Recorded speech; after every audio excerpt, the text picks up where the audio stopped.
Yes, Dr. Wink is on. All right. Like to call this City Council meeting to order. This is Monday, January 11th at 6 p.m.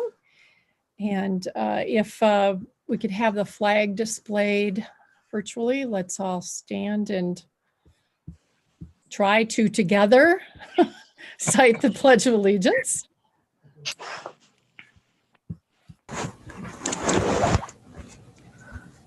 I pledge allegiance to the flag of the United States of America and to the republic for which it stands, one nation, nation, under God, indivisible, with liberty and justice for all. Justice for all.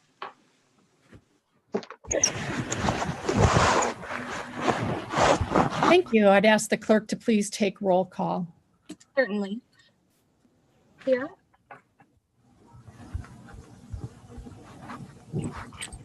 Mayor Pro Tem Sierra, you're muted. I didn't hear you there, sorry. No, you're good. Member Anderson? Present. Member Cuesta? Present. Member Russell? Present. Member Stone? Present, but you're breaking up. Oh, shoot. Member Wink? Present. And Mayor Olson? Present. All 7 are present. Thank you. And you were much stronger towards the end there. It came really clear. So something must be up when you're close or not. Thank you.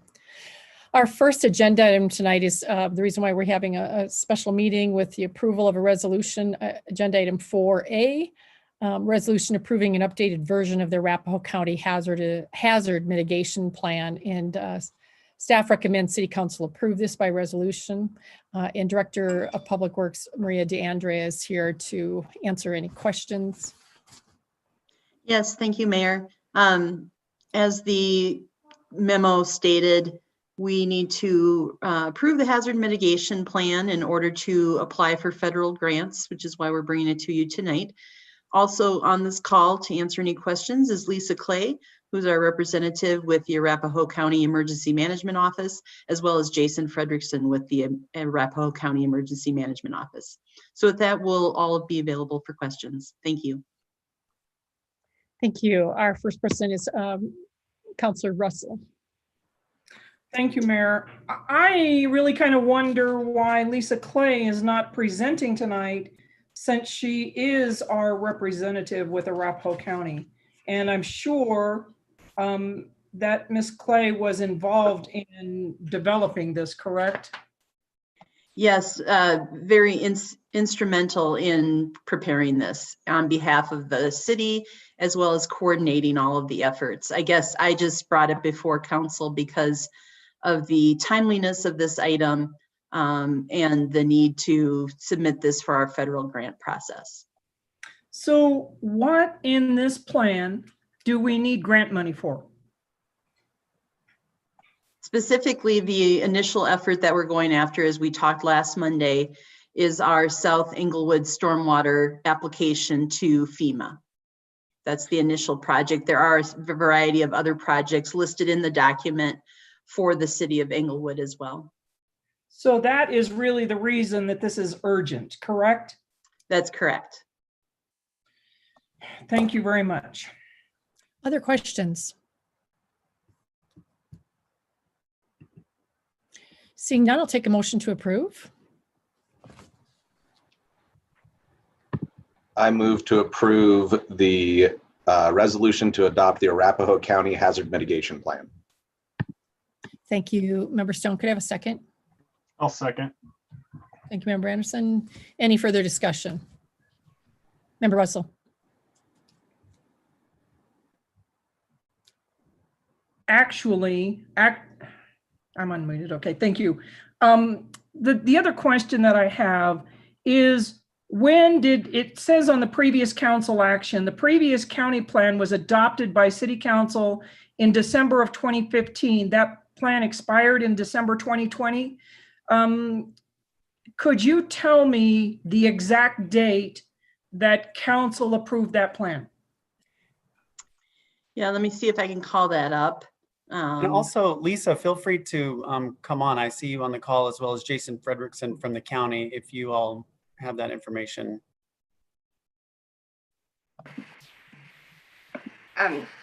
Yes, I do have the adoption letter from when the plan was adopted back in 2015. If you give me 1 second, I can get that date for you.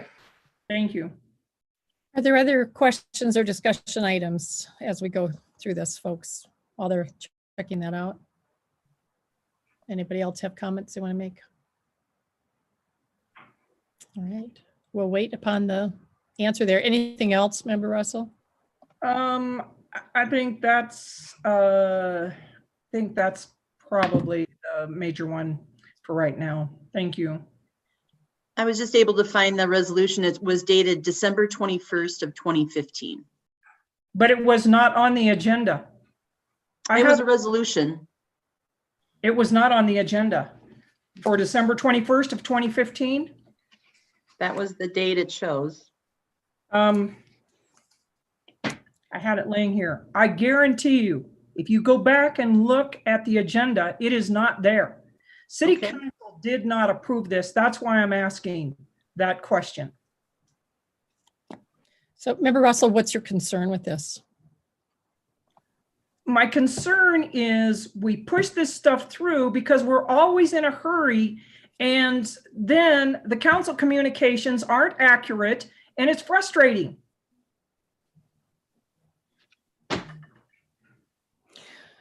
This was the resolution from 2015, where I see the 21st date. So we can certainly research that. I'm just going off this signed resolution, so we can see if that does correspond to the actual agenda from that date. Okay, thank you. And so I guess the question would be, would that change your view on approving this tonight, Councilmember Russell? No, I'm actually going to vote no, because I'm tired of pushing things forward when we're bringing stuff to us later. We'll just go ahead and vote it through, and then we'll bring you the information later. I'm not going to be voting for this. Thank you very much, Mayor. All right, thank you. Member Stone? I will be voting for this plan, which is critical to our emergency response here in Englewood and in Arapahoe County as a whole. Thank you. Manager Lewis? Thank you, Mayor. And I do appreciate those comments. We did put this on faster than it would have, but probably only by a couple of weeks. As you know, we have been working with the county for the past year, both virtually and even some in-person meetings with the leadership team and members of staff that have been working on the hazard mitigation plan with Lisa, Jason, and others at the county. And we feel like it's a great plan. It's already received state approval for that. So it's now ready to go to the various jurisdictions. We did move this up because we believe that by having this plan adopted now, we will be in a better position to successfully get the grants that you've been looking at for the last couple of weeks. And so we are glad to answer any questions that you have about the plan itself, and we'll continue to be able to update council as needed. Thank you. It appears that we have no other questions or comments. So would the clerk please take the vote? Member Anderson, Aye. Member Cuesta, Aye. Member Russell, Nay. Mayor Pro Tem Sierra, Aye. Member Stone, Aye. Member Wink, Aye. Mayor Olson. Aye. Let the record show 6 ayes and 1 nay, the one nay being Member Russell. Thank you. Our next agenda item is the Code Enforcement Advisory Committee policy recommendation. This is for information and direction. The Code Enforcement Advisory Committee is present to discuss the letter submitted by council or to council regarding the modifications of the Code of Ordinance MCC 7-1 regarding protections for all domestic animals. So I guess I'll call on, this is a fairly simple, straightforward request, and I'll call upon the chair if you'd like to say any further words. I'm not sure. Mayor Olson, this is Monica Johnson. Our chair, Julie Bowden, couldn't be here this evening. Okay.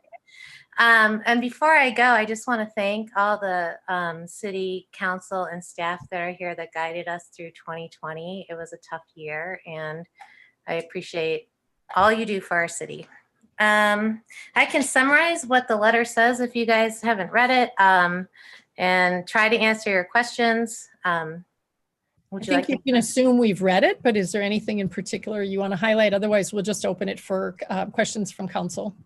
No, we just, we thought this would be a simple change that would help code enforcement do their job more effectively. Basically, when we went through the code, when it comes to animal cruelty, dogs and cats are mentioned directly. And, you know, that was written a long time ago, and people have all different kinds of pets now. And code enforcement has come across some situations where they've had to, you know, give possession back to neglectful owners of pets that were not cats and dogs. So that's basically the point. Thank you, Ms. Johnson. Member Russell. Thank you, Mayor. I just, the only thing I wanted to add, because I got an email from a citizen wanting to know if this was the only documentation.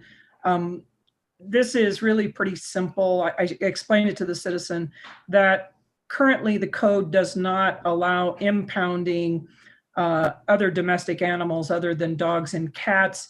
And I believe what the Code Enforcement Advisory Committee is asking council to do is send this forward to the city attorney's office to address that ordinance. And then they would send, the city attorney's office would send the changes back to the Code Enforcement Advisory Committee so they could look at it. And then the Code Enforcement Advisory Committee would send it back to us for approval. I believe that's really, in essence, what the Code Enforcement Advisory Committee is asking council to do. Next is Mayor Pro Tem Sierra.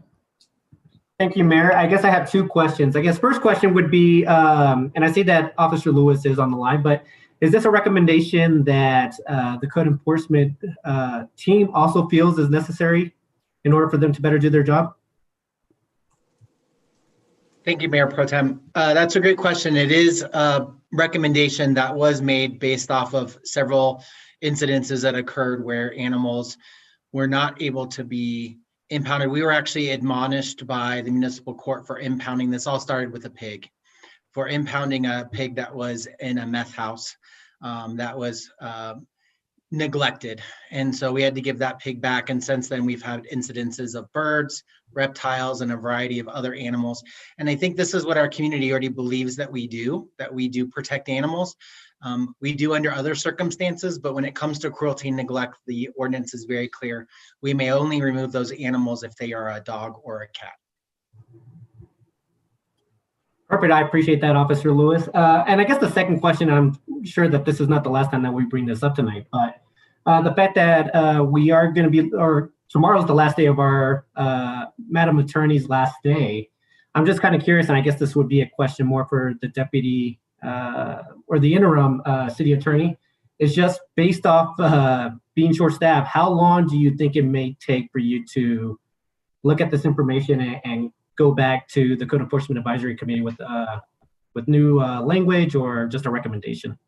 Well, you're always told to under-promise and over-deliver, but I did review this.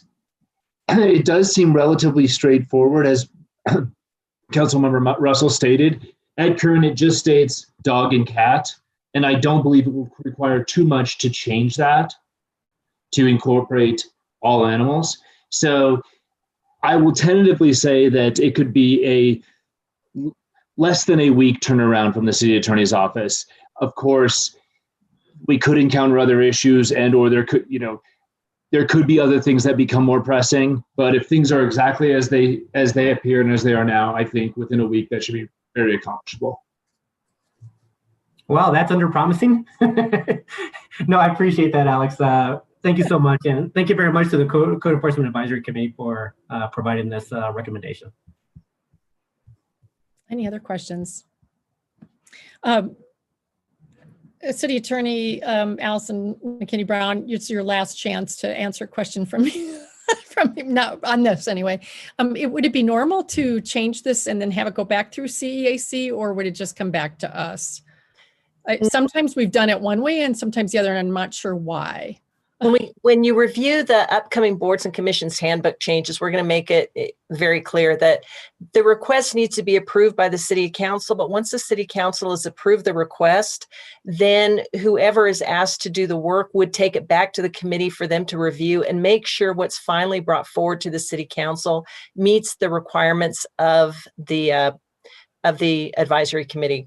There are some underlying issues with this, though, and again, it's my last meeting, that we have contracts for animal control. We're going to need to review that our animal control contracts will allow us to do other kinds of animals. And there are several provisions within this code that probably will need to be updated. It's not just one paragraph. So if this is something that council can set back at least 30 days. I think that interim city attorney Alex Dortick will get this done ASAP, but it's that underlying contract and there's those kind of issues that will also need to be looked at. Great, helpful. I'm going to weigh in and just say that I definitely want to see this move forward. And why don't we, as each speaks now, to say whether or not you want to have the attorney's office take care of this and send it back to CEAC. So we'll start with Councilor Russell. Thank you, Mayor. I want to thank the committee for their hard work on this, and I am for sending this forward to the city attorney's office. So thank you very much. Thank you to the committee, and thank you to Supervisor Lewis. I greatly appreciate the work you all do. Thank you. Mayor Pro Tem Sierra next. I too want to see you move forward to the city attorney's office. Thank you. Member Stone. Yes, I also want to see it move forward. All right, we have enough. If anybody else is okay, Member Cuesta. Yeah, I'm certainly in agreement as well. And just the reason I'm raising my hand here is to thank the committee. I appreciate the work that folks do on these volunteers assignments. So thank you to the group. Thank you, Mayor.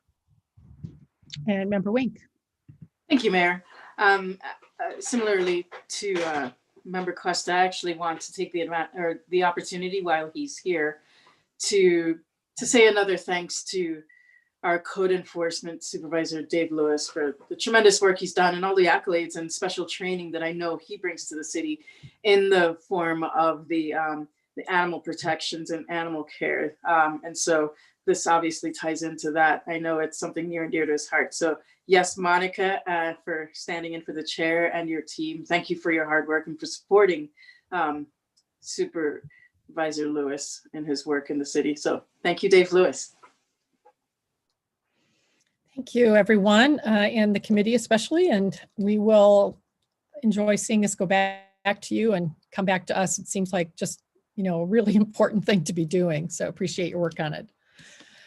So our next item is the item 4, which is the transportation safety strategies. And this again is for information and some direction.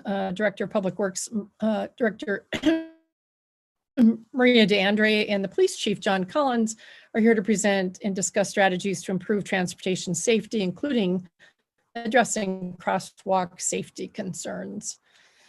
I'm not sure which of you is going first, but go ahead and take it away. Thank you, Mayor. City Council. So we're going to tag team tonight, Chief Collins and I, on the presentation. So we'll go through this relatively quickly and then be able to answer any questions you might have. So this really came from one of our last discussion and retreat with City Council, talking about the strategic plan and just a focus by the entire City Council to talk more and focus more on transportation safety. So this might be vehicles as well as pedestrians and bicyclists. So we're going to go through and give you some thoughts from a national perspective, as well as what DRCOG is doing, and then look for some specific strategies that we've identified that we could identify or work on in 2021 and potentially include in our strategic plan going forward. So just a few statistics here which struck out at me. I think that one, I won't read each of these individually, but this one in the lower right-hand corner, that more than half of teens and adults who died in car crashes in the United States were not wearing a seatbelt. How sad is that? You know, something that's so preventable that could have probably resulted not only in less death, but less injury. This gives us the chance that we can actually do something about this problem. And it takes all of us from, as we'll talk about here, not only educating our drivers, our youth, but also the way we act and drive, as well as then how enforcement and the way that we design the roads actually all comes together to make a difference. So we talk often in terms of transportation safety about the 3 E's. So engineering, enforcement, and education. And we'll talk first about engineering. This is really how we design, so kind of in the public works realm, how we design roads and sidewalks to make it easier or safer for either the driver and pedestrians and bicyclists to be safe when they're traveling around the roadways. So these are things like our on-street bikeways. There's national standards for how those are designed. Another example is the improvements we made a couple of years ago now at Broadway and Mansfield, where we built the bulb outs so that it's shorter for people to cross at that traffic signal. So they don't have as much pavement to cross, and therefore they're less exposed to the drivers when they are crossing the street. Those are, again, are play into our domain in how we design the roads, how we make sure that they're just as safe as possible, and really thinking about each of those different elements. Because of course, while we could make it easier for cars, that doesn't necessarily mean that it's safer than for pedestrians and bicyclists. And then enforcement. John, do you want to talk to this one? Sure, I most certainly can. I'm not here to read these things to you, but you know, successful enforcement strategies focus on enforcing the most dangerous behaviors in the most critical places. When Maria talks about enforcement, education, and engineering, the traffic enforcement team, and Mark McKay is here this evening as well for any questions that you may have. We work on high accident locations. Those locations that are determined by the city's traffic engineer will direct us to those locations for enforcement activities, as well as you know, the educational component. We also work the school zones every day, and as well as developing strategies in our residential communities. Mark will be able to tell you, if need be, the number of times that we've placed the speed enforcement trailer out, and it was quite a bit, and that's based upon you know, community requests and for traffic concerns in their area. And yeah, and so, you know, the last part of that is the speed limits and other signage needs to be enforced in order for us to be effective. And the traffic enforcement team, which is a group of three officers that works throughout the city to enforce the speed limits and other areas of concern. So there you go. Yeah. All right. And then as the final E is education. So this is really about how do we provide information so that both the motorists as well as other people can not only ease traffic impacts, but changes in their behaviors and how they drive. So this is about distracted driving, making sure that they're aware of what's going on in the street, as well as then bicyclists and pedestrians and how they work and act and ride within the right of way as well. And many education resources are already available. So the National Highway Transportation Safety Association has multitudes of resources, as well as other national traffic safety organizations that we can build upon. So it's really not starting from scratch, but something that we can take if we want to, you know, somehow modify that to make it fit Englewood specifically, but there is just a ton of resources out there. The real issue is making the connection between, especially our younger children who are just starting to bike and walk, as well as adults, and then making the connection with them about this information that they may have thought about, but never really comes back to remind them. Then our neighborhood traffic calming program. So this was already in the strategic plan, was to develop a specific neighborhood traffic calming program. And what that means is that this would be a program where staff, both within engineering as well as police, would work with a neighborhood group or an individual on a specific traffic calming issue.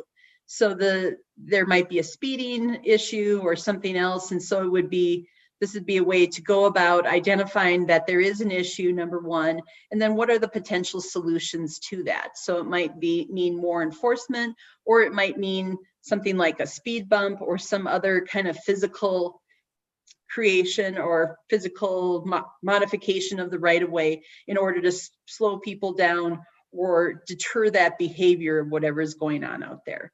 We have very specific criteria, excuse me, specific criteria for when stop signs are installed.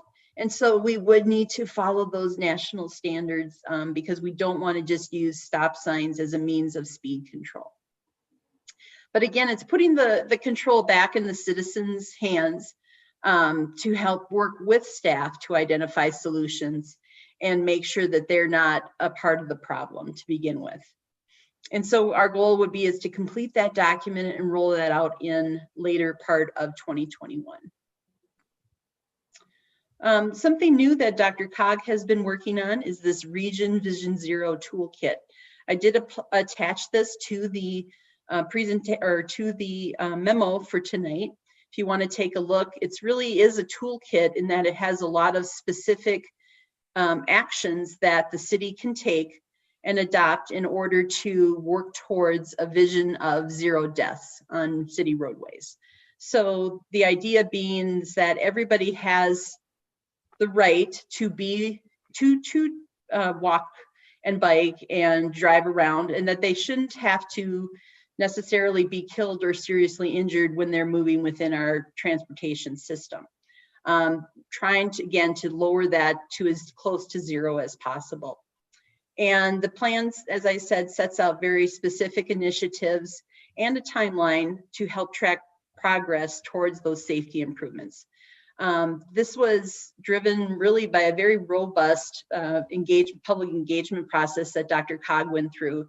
They did a tremendous outreach and survey effort trying to identify not only people who have been involved in serious crashes, but just the general public and how they identify with, transportation safety as an issue overall, and that there was actually an interest in, adding more commute times so that if people could be safer.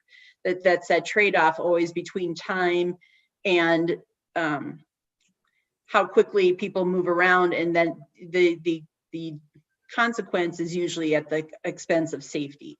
So this idea that trying to work this on a regional basis, I think this comes at a really great time where we can start to work on this, not just locally in Englewood, but with our other partners around us. I included this map. This is from the toolkit, and you can see here at the bottom of the screen where I have the kind of the oval here. This is the regional high injury network map that was created as a result of that effort. You can see Englewood is just in the southern edge of that boundary. So this is what they identified for the Denver metro area as being that high injury network, and we're included in that. So again, I think it's very critical to consider some of these ideas and work those into our strategic plan going forward. So some of these, the engineering solutions we can talk about, and these are identified in the toolkit, is traffic calming. So again, that ideas of reducing the corners or bulbing out the pedestrian corners where the sidewalks are, realigning skewed intersections, reducing travel lanes and widths, and installing roundabouts. And we're actually doing some of those things. So we're working right now on the Dartmouth traffic calming effort, which we'll be bringing back, we will be bringing back to you in a couple of months or so. That looks at some potential for some mini roundabouts along Dartmouth, as well as the intersection of Floyd and Elati, which is a skewed intersection that we're going to try and make a little bit straighter and more safe. We have included in the operating budget $25,000 to assist us in developing the neighborhood traffic calming program. Again, that's our goal for 2021. And then here's some ideas that we've got for additional strategic plan ideas. So John had mentioned our efforts around each of the schools for enforcement. There is a opportunity within the MUTCD, which is the Manual of Uniform Traffic Control Devices. You actually can create a walking plan for each school. So this shows the safest route, the most efficient routes for children to walk to each school. And then as we establish those walking plans, we can look at where do we maybe need more signage, more crosswalks, or those flashing beacons. And I start to identify a list at each school that could be implemented, possibly using Safe Routes to School grant funding. We can also do some of that work probably in-house. So we'd like to start to work on that. Then expanding the use of those in-street pedestrian signage. We put about 7 of those up. I think that was in November. And we were gonna look at those over the winter to see how they stood up to our snow plow operations. So far, it's been good. But again, it's just more giving notice to drivers that there's the potential for pedestrians in that location. We're gonna start to make a more concerted effort to repaint at least 20% of our crosswalks in the city. This has been an area where we've just kind of been hit or miss, and we want to make sure that those stand out. And again, people respect that if something is taken care of. So if they see a crosswalk that's not very well maintained, then does it give the impression that people maybe don't walk there? We want to take that away and make sure that, yes, this crosswalk is needed, it's appropriate, and we're maintaining it in a proactive manner. We also thought about creating a dedicated web page for traffic safety related content. So somewhere where we could direct teachers, parents, and others to go and look for educational videos and some brochures and different things like that. Teach people, or teach kids especially, how to drive through neighborhoods, or if they're crossing the street, how to do that safely. We could also hand out materials at city events and potentially create or conduct some bike and pedestrian safety awareness events. Again, working with the police and the local school district. And of course, we've got those 2 projects that I mentioned already on the books that we're in the process of design. So with that, John, I don't know if you want to add anything else at this point? No, thanks, Maria. I thought that was really well done. The one thing that I would like to add is with our community relations or our community liaison, when you read what Maria just presented, a lot of it has to do with public education and classes and discussions within our schools. And to me, that's a really important component of that. So we'll be working towards that with Madeline Inkfuss to get those classes and whatnot accomplished. So I just wanted to add that piece to it. Yes, thank you, John. Yeah, and so with that, we'll open it up for any questions or discussion. Thank you.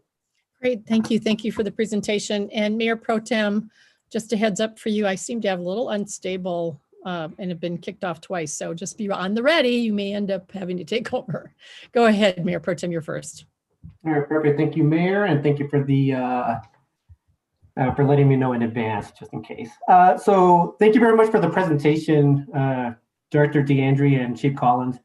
I have questions for the both of you. I guess I'll start with Director DeAndre. Regarding the neighborhood traffic calming, I'm just trying to understand the section where it states that the citizens will work with staff.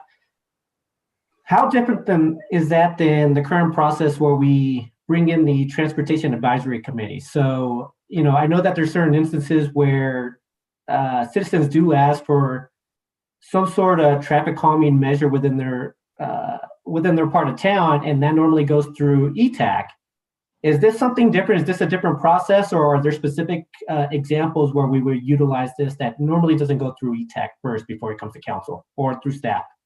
Yeah, I think that is the way it occurs right now, just mostly because I think a lot of those requests get funneled to them.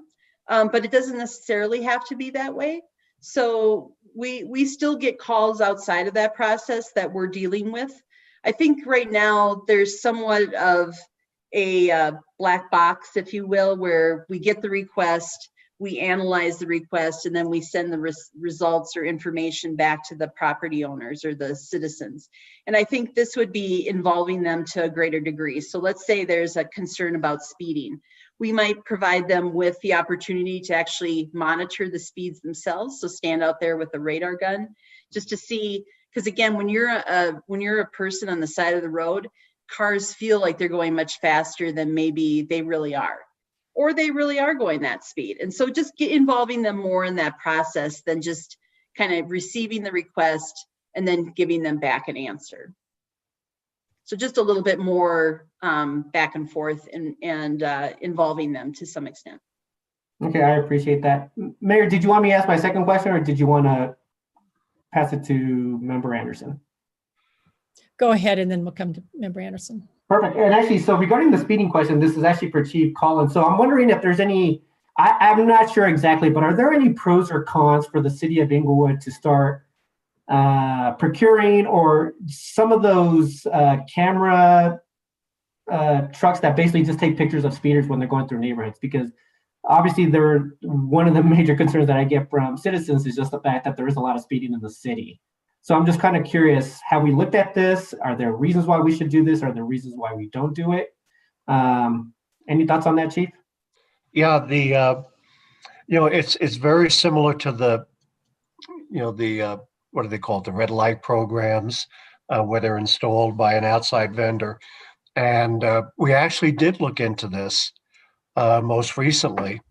And there was a company out of California that was doing Sheridan speeding enforcement, on Hampden and whatnot. And quite frankly, I was taken aback because even though you hire those folks, you wind up doing all the work. You have to have an officer inside the van, and essentially what they do is they just process the tickets and mail it out. And to me, that wasn't very cost effective in my mind, because we have a traffic enforcement team that could do that. And so we have looked at that. We've looked at the like I said, the photo radar. And to me, sometimes it's, I call me old school, but I like my officers to have a discussion with the motorists. A lot of times you can change behavior just by discussion rather than enforcement. Mailing tickets to folks kind of takes away the discretion of an officer, and so on and so on. But up until this point, we still haven't found a program that we think will work for the city of Englewood, and we'll continue to look at them as they pop up. No, I appreciate that, Chief. Thank you for the thoughtful answer. Sure. Go ahead, Councilmember Anderson. Thank you, Mayor, and thank you, Director DeAndre and Chief Collins, for the presentation. I did have one question and then one thought I wanted to throw into the conversation. The question was regarding that misalignment at Floyd and Olati. Has that been is this a concern for car accidents or pedestrian problems, or do we have a history of accidents there? What's kind of the story behind it? That's not an intersection I would have thought of. Now that I'm kind of thinking through driving down Floyd, I can kind of picture it, but what is exactly the issue there? Yeah, it's not pedestrians, it's actually side swipes. So it's, I think as you're coming south on Olati, you're forced to take a right. I think there's like a pork chop in there or something. And I think we have people who are they want to still go left, and so they come around the pork chop and still take a left, and then they either get sideswiped or T-boned by traffic coming from the west, or excuse me, from the eastbound direction. Okay. We did see a higher than expected crash pattern there. Okay. All right. The other thought was I follow a lot of kind of the tactical urbanism stuff on traffic calming. There's people who are doing different things with striping and a lot of stuff that really engages citizens, thinking of how they can solve their, solve problems in their own area using, seeing, like toilet plungers used as kind of temporary separations, those kind of things. Have you looked into some of that stuff? Is there some stuff that we can just try? I love the idea of taking, finding a problem intersection and doing a temporary thing and just observing, kind of like what you're talking about with, having citizens hold the radar gun. Is there a way we can just do some temporary solutions at an intersection that's problematic and see if it works, see if it's something we want to move forward with? And what are your thoughts on that, Director Dandry? I have seen the toilet plungers. Yeah, we can certainly do things like that, either with cones or with those kind of, they're sort of semi-permanent little things that you can stick to the asphalt. But yeah, we can definitely try that. Maybe not with plungers, but with those devices that still look like they're official, and just see how it changes the traffic patterns. That's certainly on the radar as part of the neighborhood traffic calming program, because maybe a mini roundabout works. And if we can cone that off or do it with those temporary barricades just to see how the traffic patterns change from before to after, again, that's a good solution and really doesn't cost a whole lot other than the labor to put them out and pick them up again. Yep. Okay. Thank you. Thank you, Mayor. Councilmember Russell. Thank you, Mayor, and thank you, Director DeAndrea and Chief Collins. One question that I have is, do we have any idea how many fatalities or serious injuries we've had on Englewood roads in the same amount of time that DRCOG did their report? I don't have that data, but I'm sure we could pull that out for that same time period. John, do you know? No, I know that we've had 3 fatalities this year, and the 3 of them took place, if I'm not mistaken, from the point of summer on, and 3 that I'm aware of. I don't think there's any more fatalities. Were reckless driving behaviors, but yeah, I think that's data that we can easily find. DRCOG has it if you ask them, if we don't have our own. Yeah, we track, the city tracks fatalities, so I'm sure one way or the other we could find that. It would seem like ours would be more accurate, but DRCOG might have what we gave them. I don't know. Well, and I just think the statistics too would be different for Englewood only than it would be, and it kind of would be interesting to know, were most of the fatalities on Hampton, or do you have any idea? No, one was on Broadway. Another was on Santa Fe. I want to say the other motorcycle was also on Santa Fe, but I'm not sure, and maybe Mark McKay can jump in. I'm not sure if there's any on Hamden this year. There was a serious one in a residential area in District, well, it would be the Police District 3, about Union and Bannock. That was a hit and run during this year. But yeah, I'm not sure of any on Hamden this year. Okay, and then do we have statistics on auto pedestrian accidents or auto bicycle accidents? We could pull up data through our records department as to auto pedestrian accidents, as well as pretty much you name it, we can probably pull it up. And Mark can correct me if I'm wrong. Okay, I appreciate that. Thank you very much.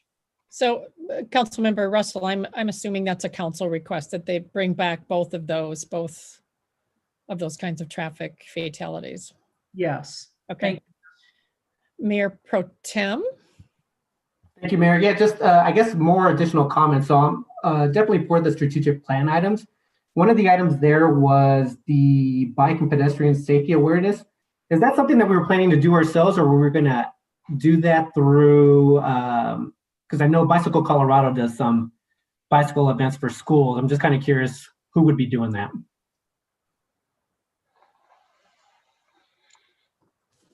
I think that'd be a combination of staff. So working with Madeline, as well as the police staff, our traffic enforcement safety, and then traffic engineering staff as well, to, and again, build on some existing program that's probably out there already with some curriculum, and lay that out, working with the school to just do a bike awareness event. Okay, I appreciate it. And Director DeAndrea, I'll just state it now. I don't know why, but I have a little bit of unease about the fact that we would provide citizens with a radar gun. For some reason, and it may be unfounded, but it just seems to me that we may be, I don't know, the first thought that is like just their safety overall and them taking that action. I know that you were just using that as an example, but it just kind of caught my attention. But no, other than that, thank you very much for all the information. Sure, we'll bring those details back. I think if anything was, I've had other programs that have done that. It's under the supervision, obviously, of police staff and for a limited time and that sort of thing. So, but we'll bring that back before we roll anything out.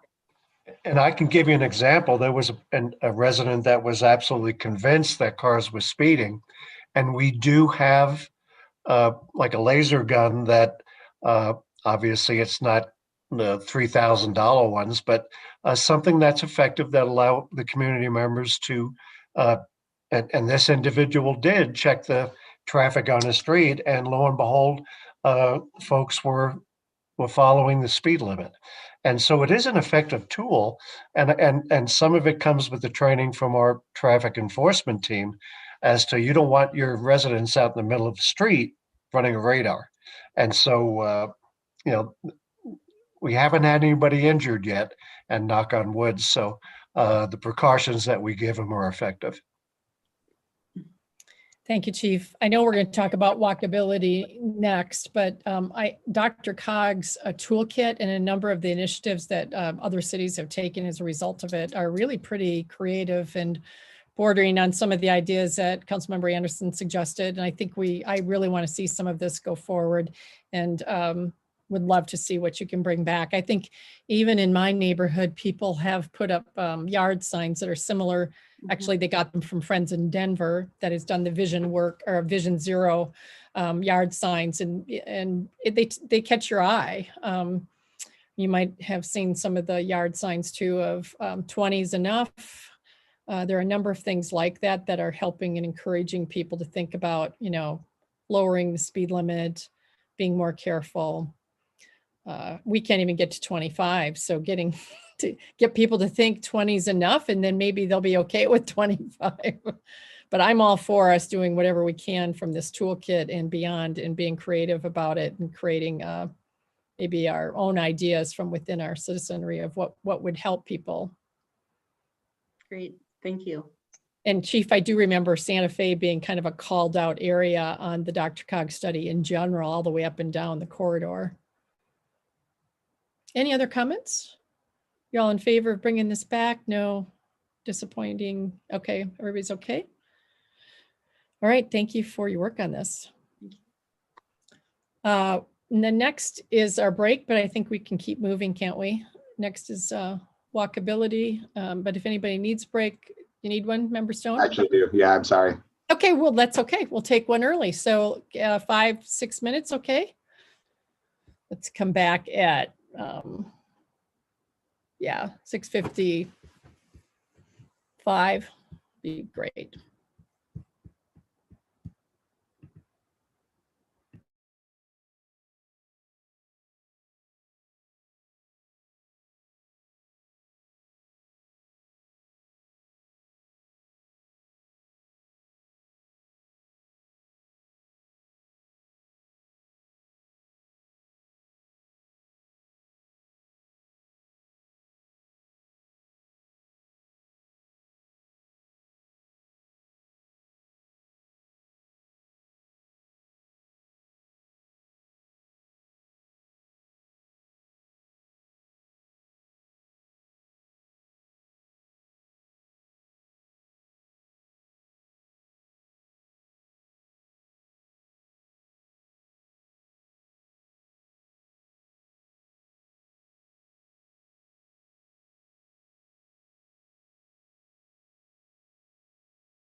All right, everybody, let's turn our cameras back on and work through the rest of this.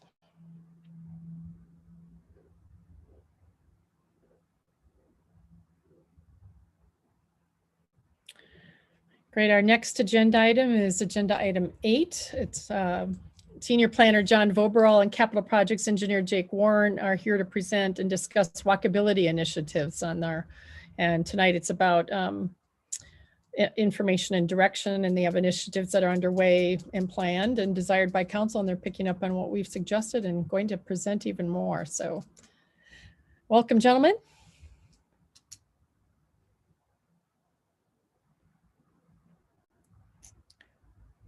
Mr. Voboril, I think, there you go. Thank you, Mayor. Thank you for that introduction. Let me just go ahead and begin sharing my screen with the PowerPoint.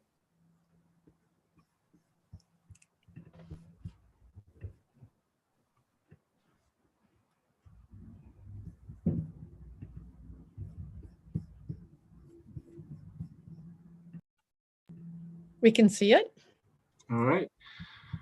Good evening, City Council members. I am John Voboril, Senior Planner, and have served as a Chief Advocate for pedestrian and bicycle infrastructure over my 20 years' time with the city. Walkability is a fairly broad topic and can be viewed from a number of different angles, so I hope to give Council a comprehensive look at the subject this evening. Walkability has been identified as a high priority in City Council's vision and strategic plan, specifically for neighborhoods in general and key destinations including schools and parks. My special guest in this presentation from Public Works tonight is Jake Warren, who will give a rundown of the city's curb ramp program. Walkability can be defined simply as how easy is it for me to walk from home to work, shopping, and recreation. There are aspects of Englewood's character that lend themselves to high levels of walkability, including a predominant grid street pattern, the presence of mixed-use districts, and good transit. Walkability can be measured on a macro scale at the neighborhood level and a micro scale at a quality and safety level. Comprehensive plan indicators tracked by community development include walk score, healthy food access, and park access. On a micro scale, Public Works identifies portions of pedestrian infrastructure that need replacement or upgrades. Walk scores for downtown Englewood and the city as a whole have been tracked each year as part of the Englewood Forward Indicators. Walk score analyzes hundreds of walking routes to nearby amenities. Points are awarded based on the distance. Amenities within a 5-minute or a quarter-mile walk are given maximum points. A decay function is used to give points to more distant amenities, with no points given after a 30-minute walk. And the chart on the PowerPoint shows you that we've been tracking both the walk score from the downtown as well as the city as a whole since 2014. The downtown is classified as a walker's paradise and has pretty consistently got 90 out of 100 points. For some strange reason, we've lost a couple points this year. I'm not sure why that is. The city as a whole started out at 55 and then jumped up into the 60s and has been there consistently since and is classified as somewhat walkable. In terms of healthy food access, proximity to grocery stores, 27.1% of all Englewood residential units are located within a quarter mile of a grocery store, while 61.9% of all Englewood residential units are located within a half mile. And in terms of healthy exercise access and proximity to parks, 43.7% of all Englewood residential units are located within a quarter mile of a park, and 73.8% of all Englewood residential units are located within a half mile of a park. This map here shows Englewood's most highly walkable districts. And as you may imagine, the most highly walkable area of Englewood is going to be our Englewood Urban Center area. And this includes the Englewood Light Rail Station, City Center Englewood, our historical downtown core, and the medical district, which is shown there in red. And then surrounding the area, we have in yellow predominantly residential areas that also allow for opportunities for such as things as townhomes and accessory dwelling units. And it allows for a short walking distance of about no more than 1.5 miles from that blue star there at Englewood Parkway and Broadway.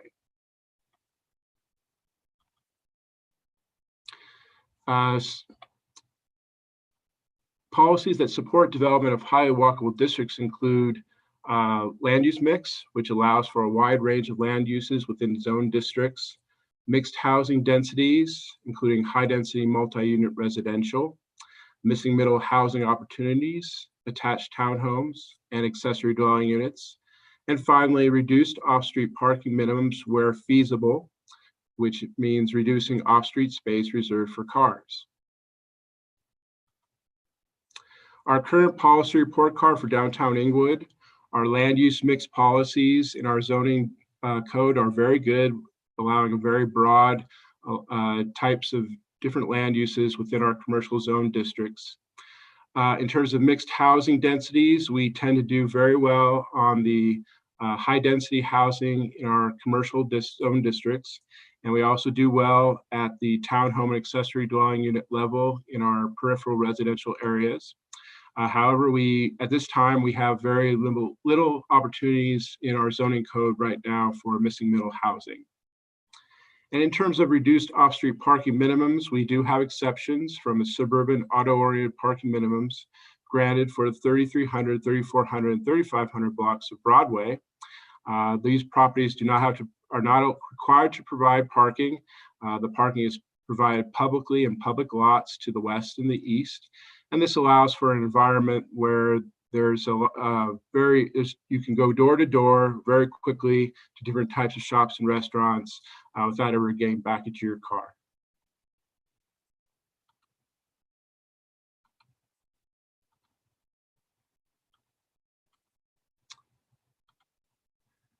Got ahead there myself. Oh wait, there we go. Let's move over to quality and safety. Let's talk about some impediments to walkability. Some of those include narrow sidewalks, missing sidewalks, outdated curb ramps, and major roadways. The minimum width of residential sidewalks to accommodate a couple walking side by side is 4 feet. The Englewood standard for a new residential sidewalk in our codes today is 4 feet. However, a majority of existing residential sidewalks that were developed in the post-World War II era are 2.75 feet or less. Longtime city policies that have been in place are repairing and replacing concrete consistent with its original design and providing some flexibility for small infill projects so that they can match the existing concrete width to properties on either side of them. And now I'd like to turn it over to Jake Warren to talk about curb ramps. Good evening, City Council. As John mentioned, my name is Jake Warren. I'm a capital projects engineer in the Public Works Department, and I'm here to give a brief overview of the city's curb ramps and ramp replacement policies. So generally speaking, curb ramps are a transition from a raised sidewalk to a street grade crossing. Curb ramps are important to discuss because they play a key role in walkability by offering a smooth and safe street crossing for all users. Lastly, they're important because the city is required by the Americans with Disabilities Act to ensure that persons with disabilities have access to the pedestrian routes in the public right-of-way.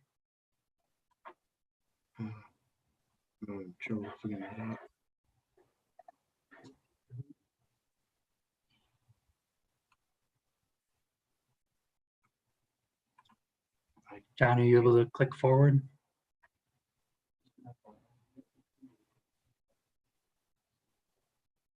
Are you waiting for Mr. Voboril to advance it? Yes. I'm not controlling the slides. We need you, John.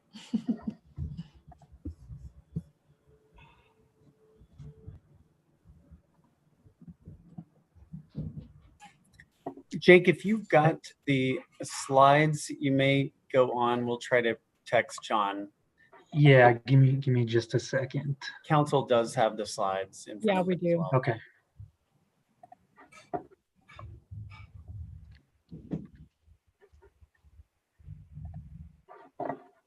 Do you want us just to pull up our own and then tell us what slide you're on? Yeah, it won't let me share my screen right now. It says somebody else is sharing. So. We all can click on our own, right? Everybody has access. Why don't we go ahead and do that? Okay. You can share now too if you'd like, Jake. Oh, great. Okay, let me see if I can do that now.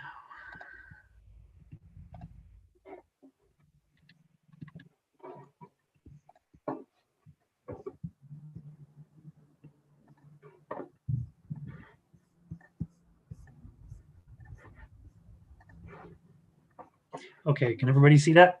Yep. So this is where we left off, and then so Englewood has over 2,000 curb ramps throughout the city. Now, I wish I could tell you exactly how many of these ramps are up to standards. Unfortunately, the city's asset management program is currently being modernized, and a citywide inspection and inventory of ramps hasn't been done for a number of years. With that said, it's quickly apparent that, it's quickly apparent in traveling through Englewood that many ramps are not compliant. Ramps can be found throughout the city that lack proper detectable warnings,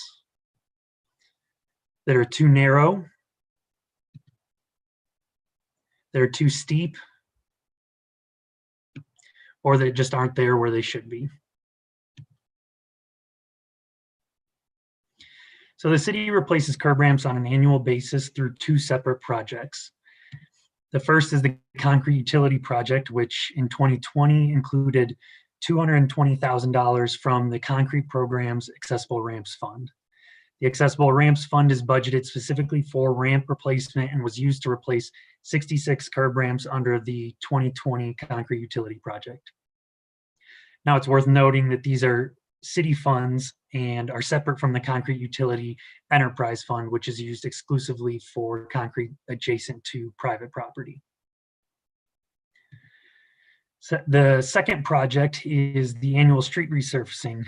One of the major requirements of the Americans with Disabilities Act is that all curb ramps adjacent to a street alteration project must be brought into compliance as part of that project. As a result, the city replaced 94 ramps in conjunction with the 2020 Mill and Overlay project. So each of these projects are limited to one of the 5 pavement management zones in a given year.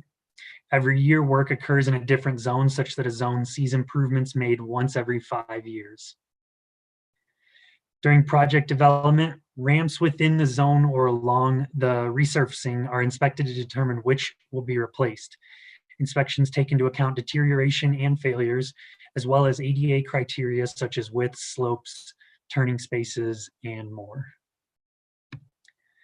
So lastly, I wanted to end my part of this presentation by sharing a picture of a couple ADA compliant curb ramps to show what we're ultimately striving for with these efforts.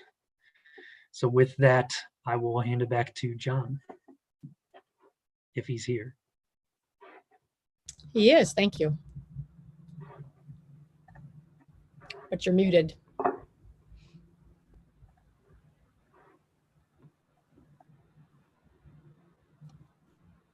I'm sorry about that. Let me see if I can possibly share my screen again.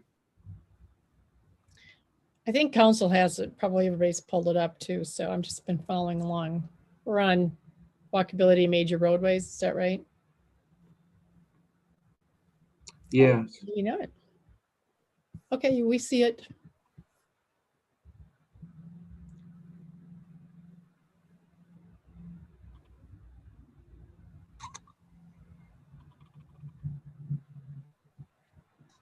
Nope.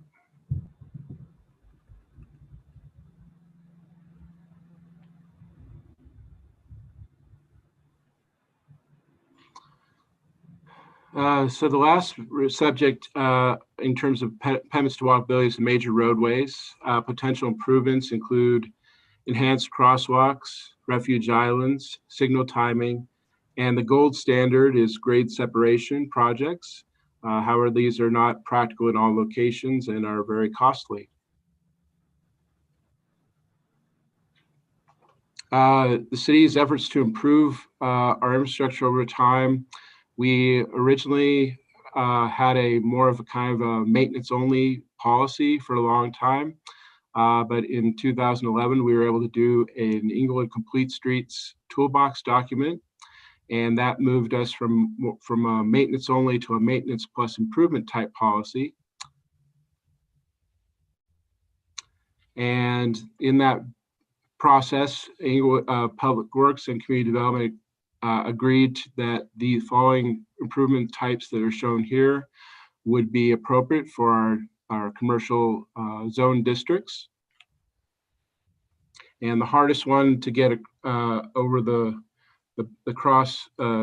finish line was the mid-block crossings, but we took a trip to Longmont and learned a lot from the engineers up there on their mid-block crossings.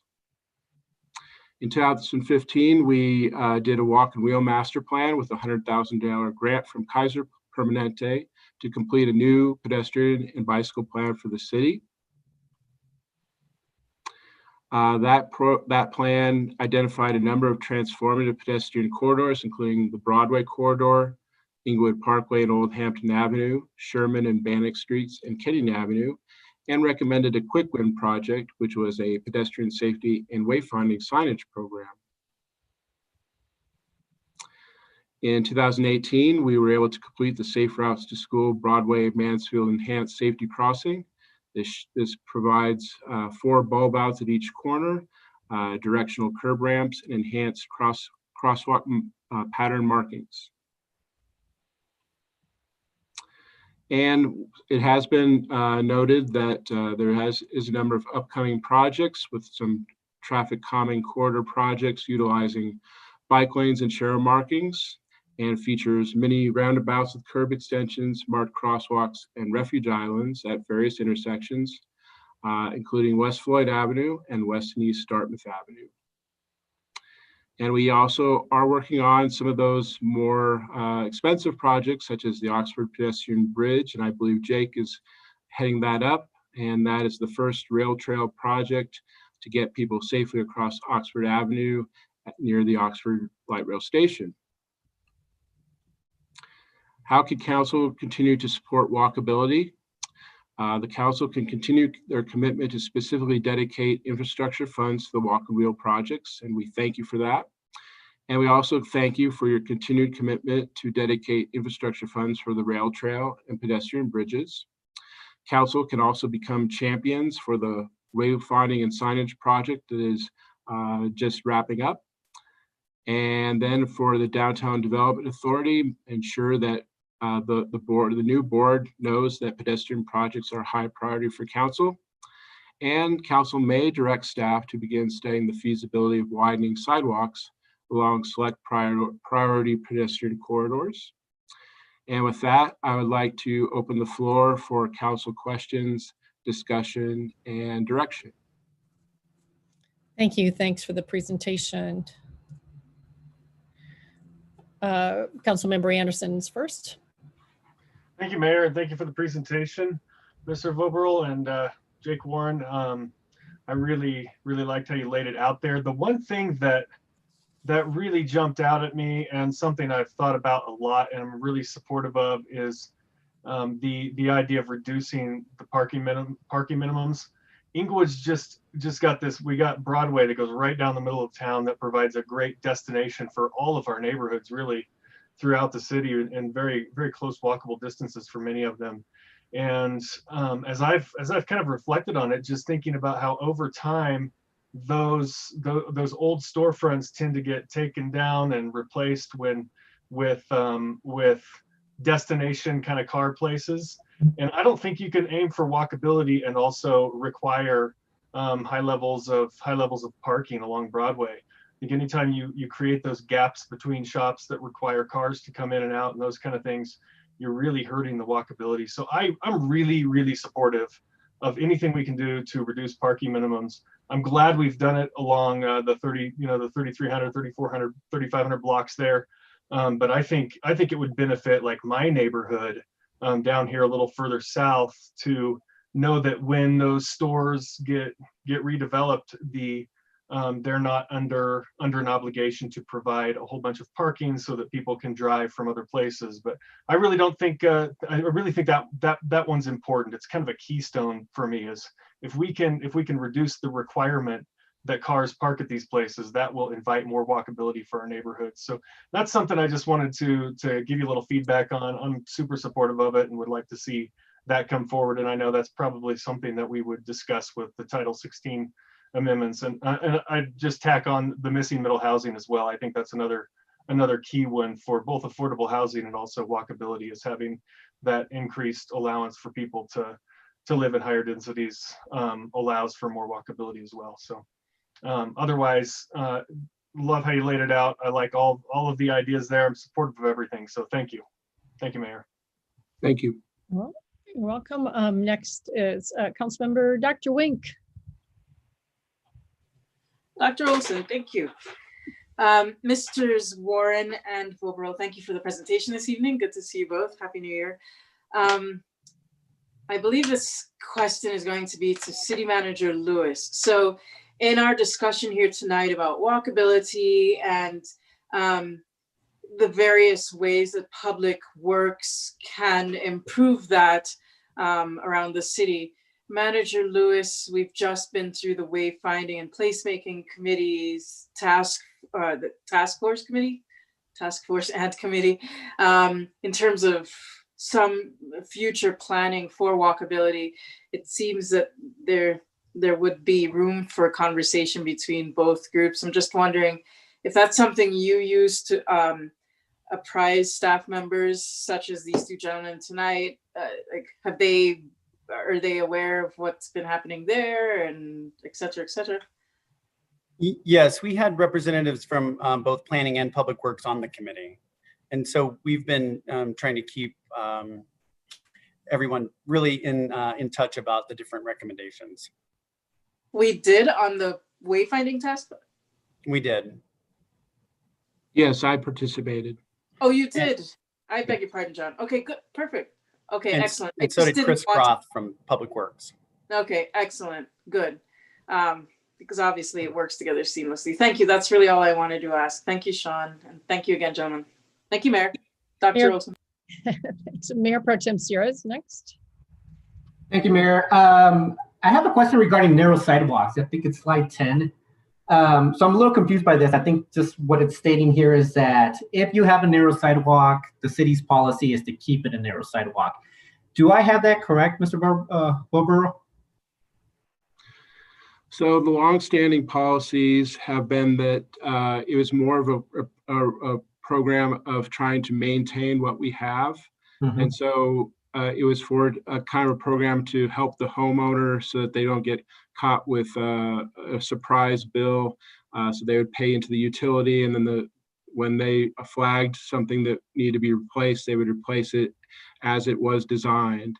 And then, of course, we have some new townhome developments that come in, but we do have discretion in the fact that, you know, do you want to really make them put in a 4-foot sidewalk when the rest of the block is only 2.75? It could be a little bit odd. And so I think that if council really wants to pursue wider sidewalks, I think they're going to probably have to do it more on a block by block level. Okay, then that just brings up a question about property lines and that type of thing. So I think that probably would be probably a council request that I'll make instead of taking up time here. But thank you very much for the answer. Okay. Thank you. Next is City Council Member Russell. Thank you, Mayor. One of my questions, is this part of the Title 16 reassessment? I believe so. I believe that parking minimums probably will be investigated. Probably there will probably also be some kind of recommendation out of the report that talks about the missing middle housing opportunities that the city doesn't really have right now. As I am aware that all the topics of in all aspects of UDC Title 16 are on the table and will be analyzed in the final report. Okay, and then another question that I have as far as walkability is, there is an area of Englewood over on the west side on Lowell. There are no sidewalks. And I have this gentleman that for quite a while was calling me every month wanting to know when they were going to get sidewalks over there. And it's probably it's on the east side of Lowell, probably between Bellevue and the next street the next major street north, I think. So if that's something we could address, I would like that addressed. And then I have a comment about parking minimums. If we truly want Broadway to be a destination area for walkability for people that live in the city is one thing, but people that are coming here as a destination, they don't want to park a mile away. So I think that we do need to protect parking minimums. I know that parking is a huge issue. And if you want an eye-opening experience, some Sunday evening after 7 o'clock, you ought to drive down Logan or down Downing into downtown Denver. And when you get to a certain area where they turn one way, those 3 lanes of traffic that go into the city of Denver are dropped down to 1 lane. And that's what happens when you don't maintain parking. So I know that I have had a lot of constituents talk to me about the frustration even in the neighborhoods. But I think the problem will become when we start doing that also to the businesses, because certain businesses, and I'm not saying I'm against walkability, but we've got to protect both. So anyway, that's all I have to say. Thank you for the presentation. I appreciate it. Thank you.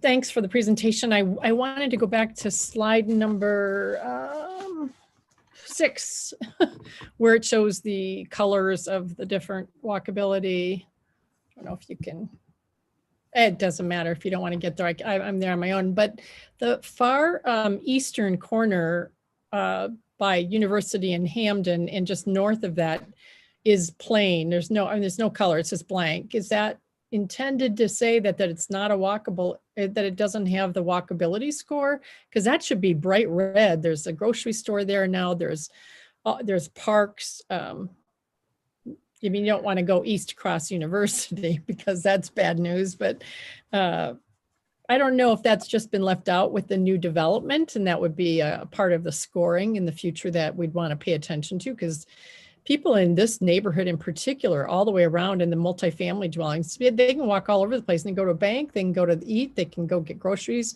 There's dental, medical stuff close by. Nobody needs a car at all unless they just, hate walking. I think you're correct in that assessment that the apartments to the east of the medical district are probably very walkable to some of the businesses on that end of the urban center. Yeah, the Roman Park area is what I'm talking about, and then east of there. Yeah, great. Well, you might want to see if that's been considered in some of the walkability score. They might not, people don't realize what's there now, but it's been a while. The other thing about parking in downtown is I do think it's a really important balance. We do have people coming from outside. When I drive down, because it is a bit of a hike to walk over there, although I've done it, I never find problems finding parking. So I'm looking forward to this and looking forward to the conversation about it. I think what I really want to make sure we preserve is the ability for neighborhoods to walk in to the Broadway area and not make it difficult for them to get there, but then that it's really great for people that come to the city. The last thing I would say would be that we had an agreement on council for a number of years that we would never let a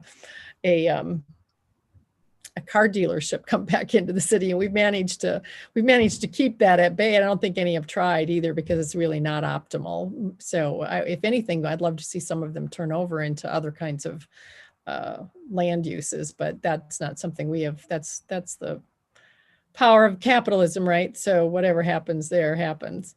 Member Cuesta, you're next. Thank you, Mayor. And I'm not seeing it here, and pardon me if we discussed it already. have ACE, or for instance, the Englewood Chamber of Commerce, been consulted on any of the parking policies that we've discussed? I don't think there's been any policy recommendations ready for anybody yet at this point. We've begun this zoning code audit process where we have talked to, I think, had some residential neighborhood meetings. And at this point, so they've been collecting that kind of feedback.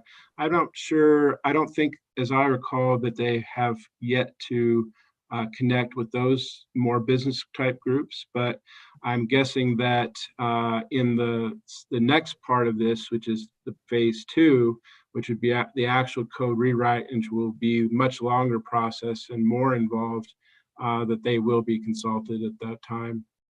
Okay, very good. I think their insight will be important. I believe there's a balance. There's certainly a lot of folks that want to walk in, Uber, Lyft, whatever the case may be.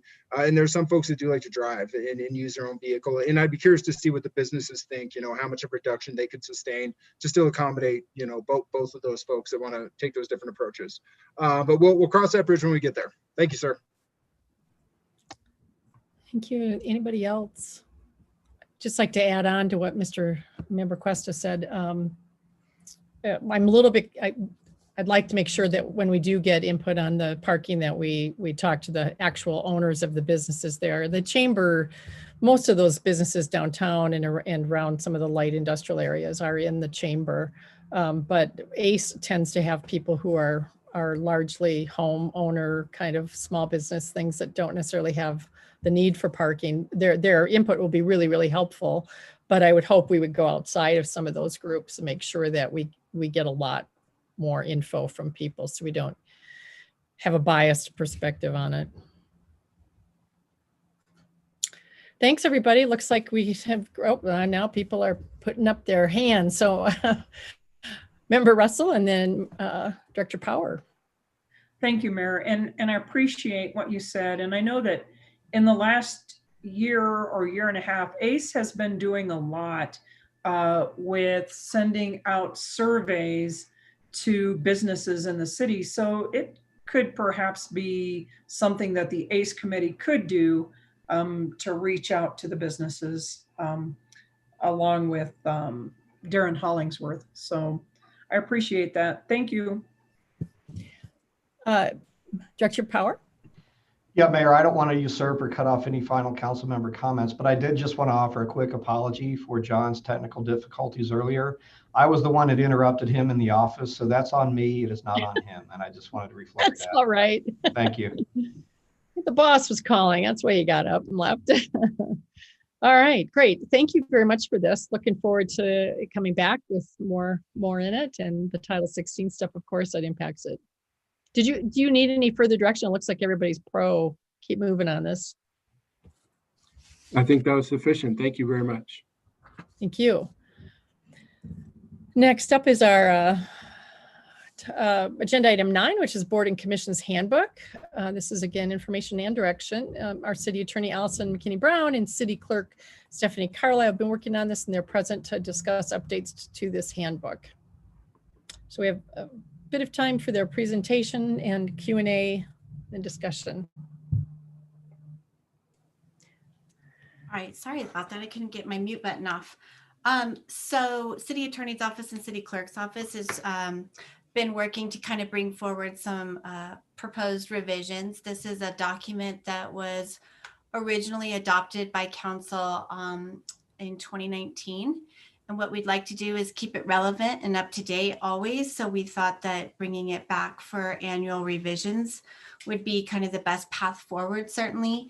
And so, based on feedback that we've received throughout this last year, and including having every board and commission take time out of their meetings to review the document and just get extra eyes on it to make sure that what's in this handbook as a guiding document is certainly going to be true and correct, and certainly helpful is the bottom line. So we've put together some draft revisions for you, and hopefully you've all had a chance to review those. We're certainly here to answer any questions that you may have.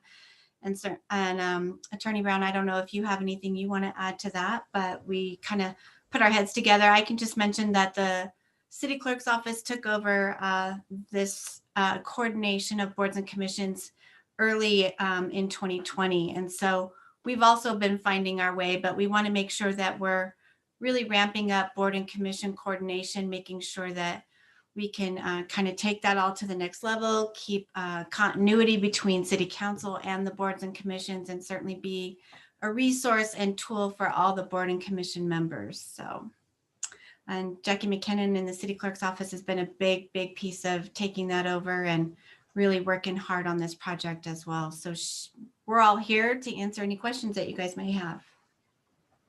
Thank you. City Attorney, did you want to add any more? No, I'm here this evening in support of the city clerk's office. I'm happy to assist them in answering any questions.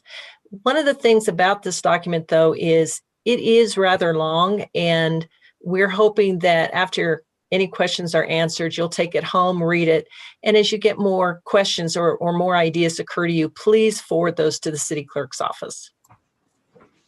All right, we have some hands up. I do want to keep you on as a backup. I'd love to hear if you see anything that you're worried about as you leave the city, like we might need to address this in the future kind of thing. So we'll start out with, and let's have everybody do one thing and we'll go through and then we'll come back for a second question. So Member Russell, you're first.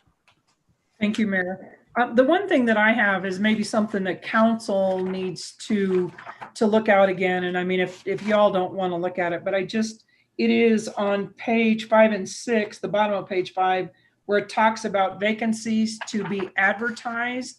And we've changed it from notice is generally posted in, it used to be November and April, and now we're posting them in October and March. And I'm kind of wondering if we want to go back to November and April, because we've seen what happens. We've been, we did some interviews, last October, and the appointments aren't till February. And I think that we might run into some problems with more vacancies being generated between the time we interview.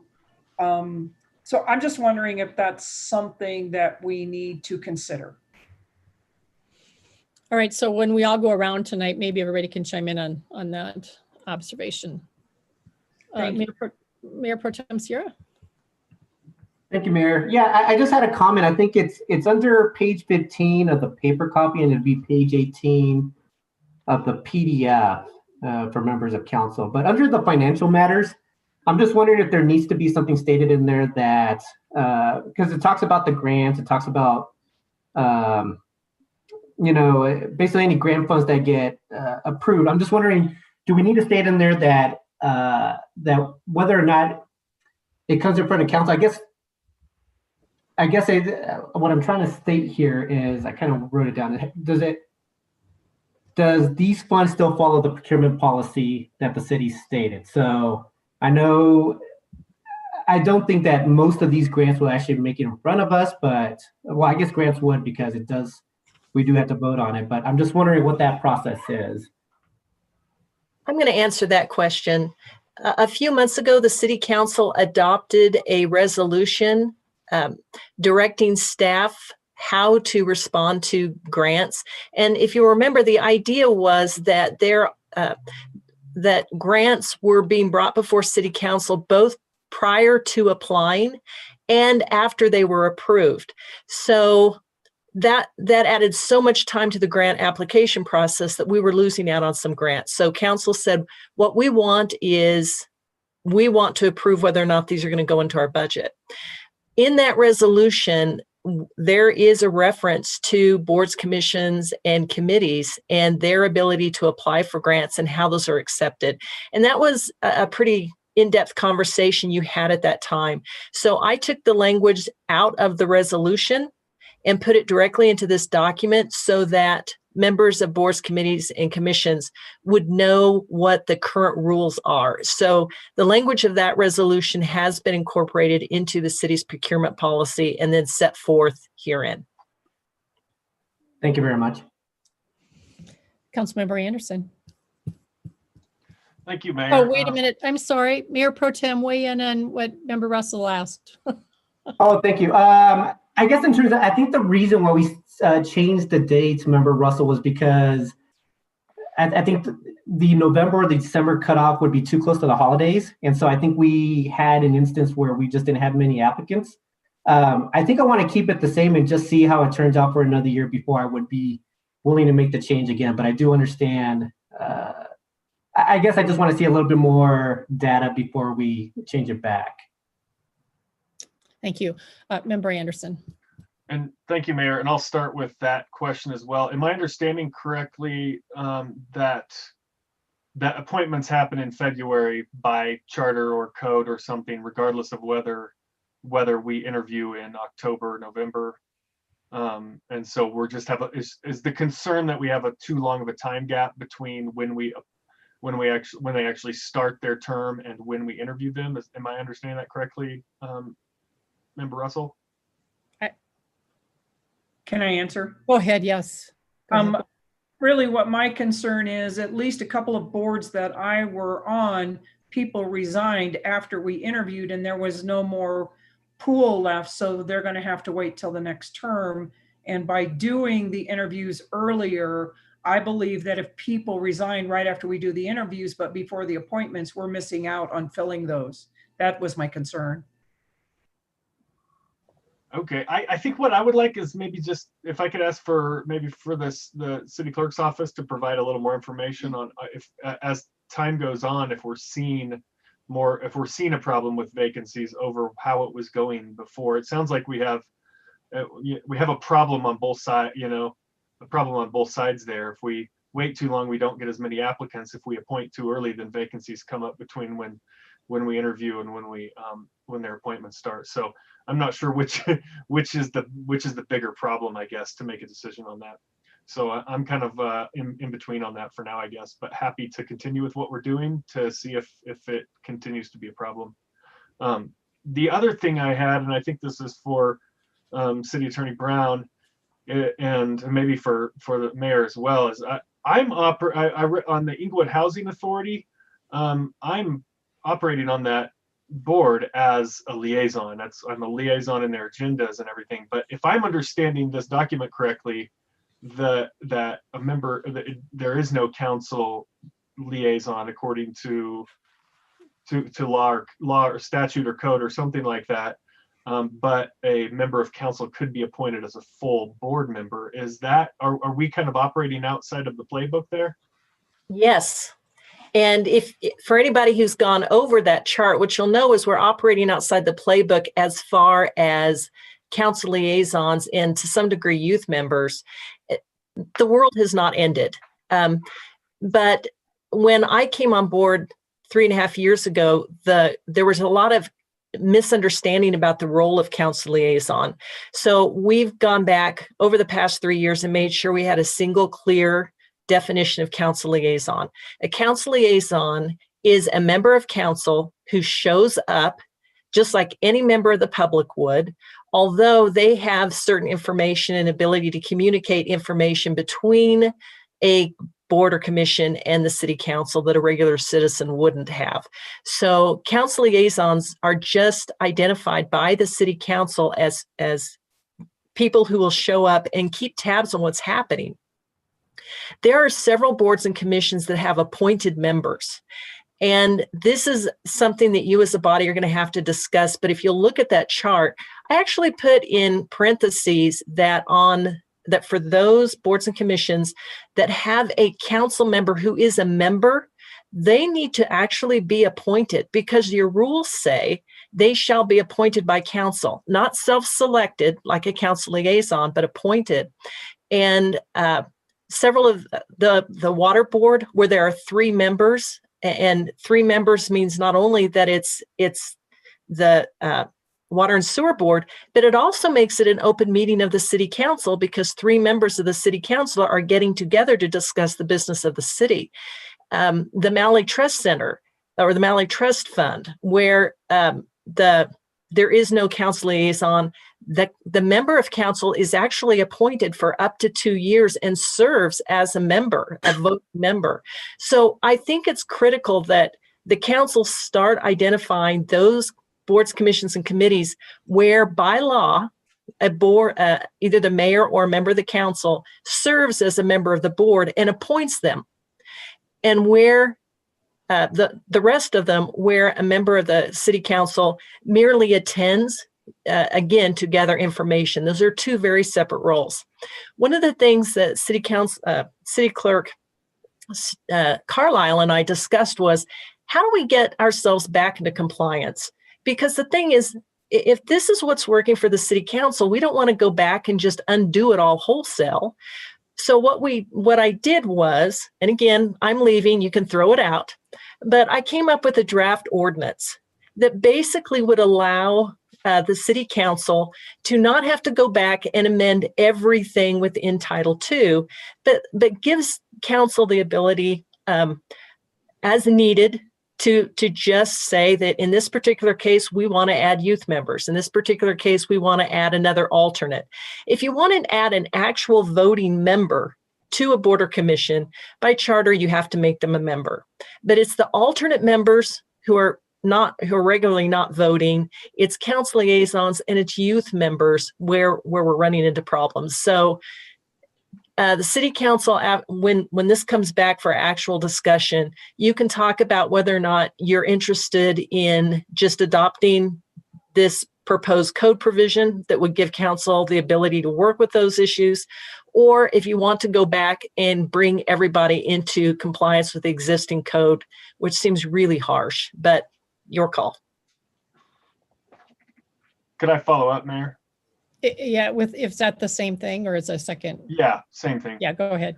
Yeah, I just to weigh in on that, I would much prefer to, if we have a code amendment or a resolution that would allow it to just continue functioning as a liaison on the Englewood Housing Authority, because the Englewood Housing Authority really their agenda is not stuff that ends up generally coming to city council in any way. So it would really be quite a burden to function on that board as a voting member. It would require me to increase my study time quite a bit before those meetings. I do like to be present, and I think they appreciate having a council member present. But if we can do it, if we can get our come up with an alternative solution rather than appointing me or another council member, I think it would be better to just have a liaison for the housing authority rather than be a full member. Thank you, Mayor. Mayor, go ahead. The Englewood Housing Authority is a very different beast than any other authority, board, commission, or committee. A city council member can be appointed to be a regular member by state law, but it's irrespective of their status as a city council member. So for example, if Joe Anderson was appointed to be a voting member of the Englewood Housing Authority, and he decided not to run for city council in 3 years, he would still be a member of Englewood Housing Authority for the full 6 years. So that's a very unique beast, the Englewood Housing Authority. And I agree, the way it's set up now with just a liaison who shows up and takes notes is probably more effective because that one is run by the rules of the state law.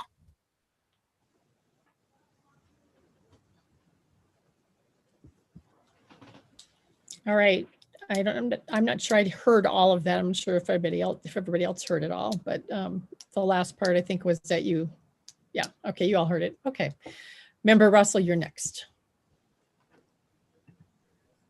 Thank you. And it goes back to this thing that the city attorney and Councilmember Anderson were talking about. And really, in particular, I'm bringing up the Malley Center Trust Fund Board. And really, when I was looking at, and I'm looking on page 23 and 24 of the, I don't know what you call that. Those are the divided out columns. Some of this stuff in here, I really do believe the Malley Center Trust Fund Board was one where ever since I was on, I did not have time to call former Mayor Jim Woodward to see, but it was a committee that be my tenure on council. That was one of the committees.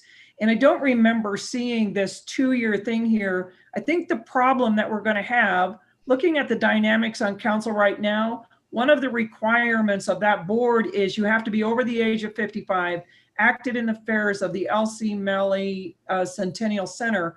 And so I think that perhaps we need to change that.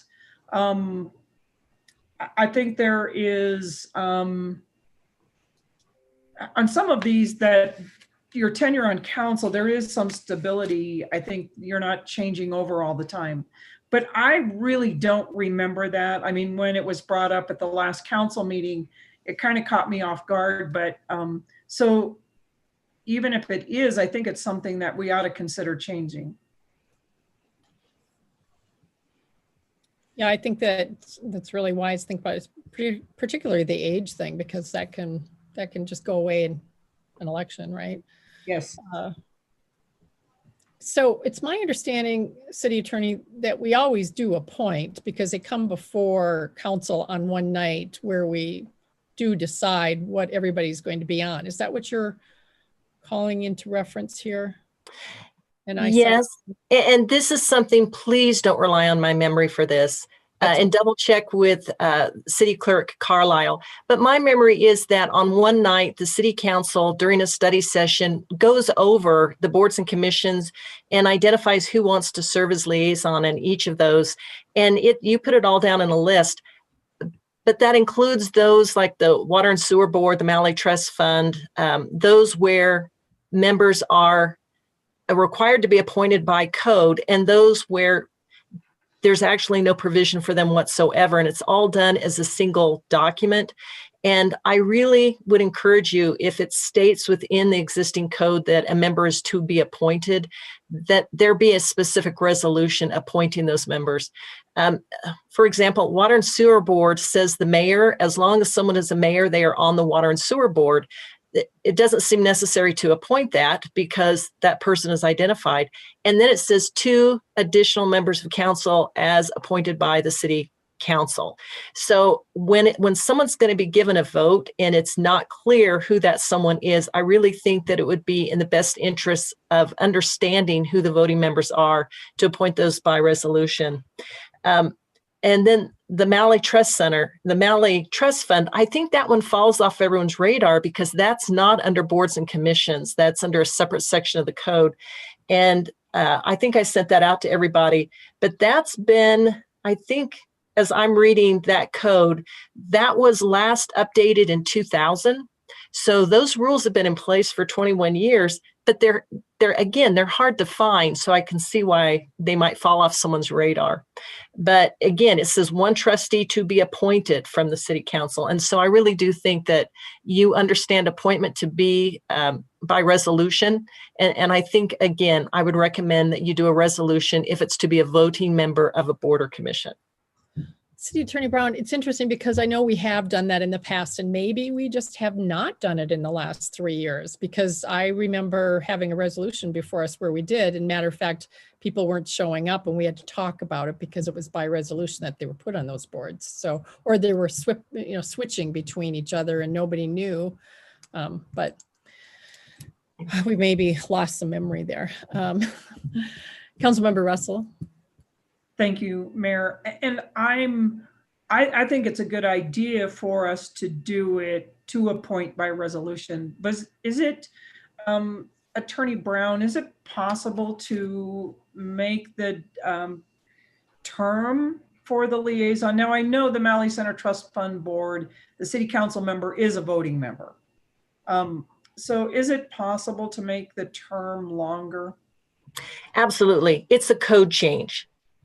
So any of the boards or commissions that are established within the Englewood Municipal Code, and those additional ones that are in the other sections of the code, like Malley Trust Fund, if the city council would like to direct the staff to bring forth amendments to the code, absolutely.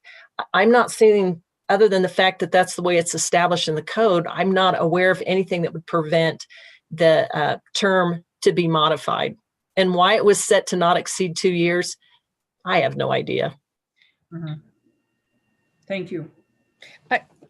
Picking up on that, I would be really supportive of us having at least allow for two 2-year terms, so that you could, serve a second, because it seems like every 2 years is when we do this. So let's say someone else came on council all of a sudden and might be better at it, and you want to make a shift, or somebody else who's on it wants to make a shift, then it would allow for that. You wouldn't be vacating your position. So, and I also think changing the age, don't put an age limit on it. It's ageist in the reverse way. Councilmember Russell. So that is true, but I will tell you that City Council, I don't know, a couple years ago, appointed this young woman in her 20s. And when she showed up at the Malley Center Trust Fund, all of those senior citizens that were there, especially the chair at the time, was really upset. They didn't want her because she could not identify with them. So and I think maybe it was my first time too, I said, well, I am a member of the Malley Center. So that made the chair happy. But the board has changed somewhat since I got on. So anyway, I'm okay with the suggestions that you are suggesting. But is it possible also to make the ability to have a third term? What if nobody else is qualified?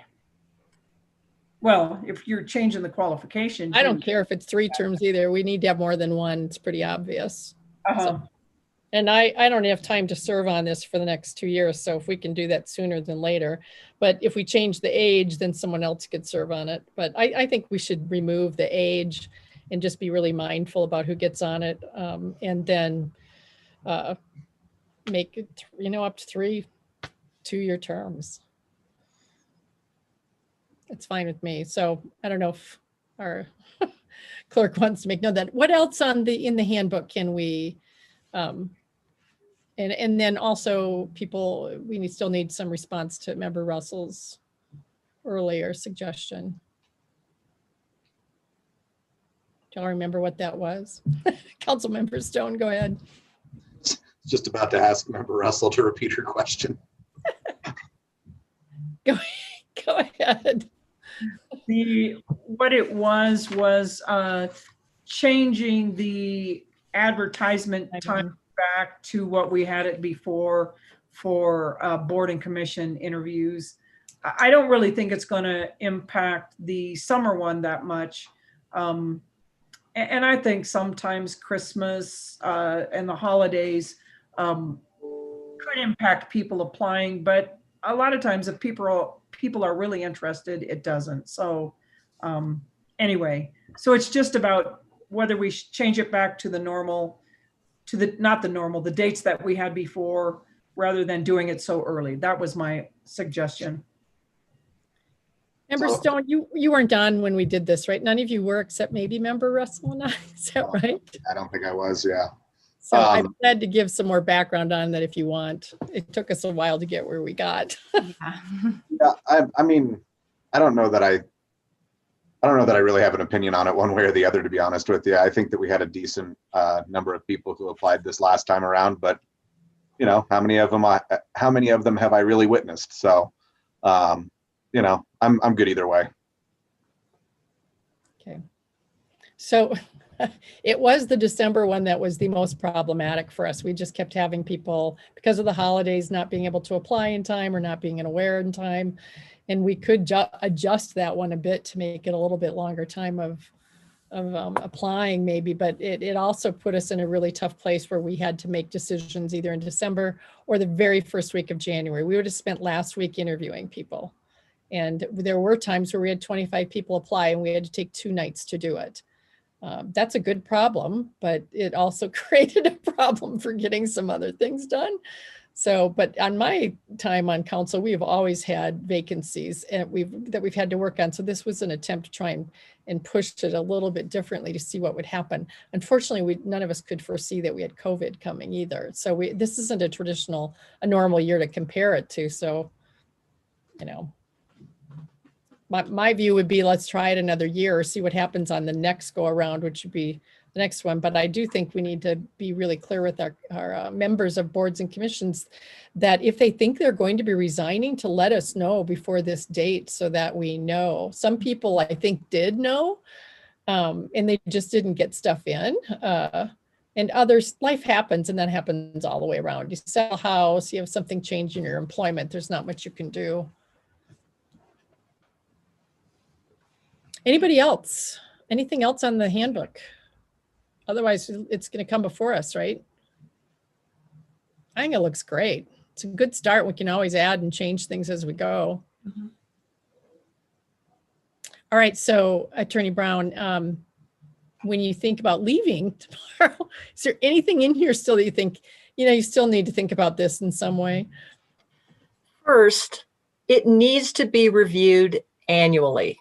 And I know it's painful, but I believe that the City Council policy manual and this board and commission manual need to be reviewed annually. I just think it needs to be regularly scheduled on your agenda for every January or every March or something, especially because this board and commission manual is so new and you're trying to make it basically apply to historically what's been done. And it's going to take a couple of years before you're going to get to the point where you're not going to make changes every year.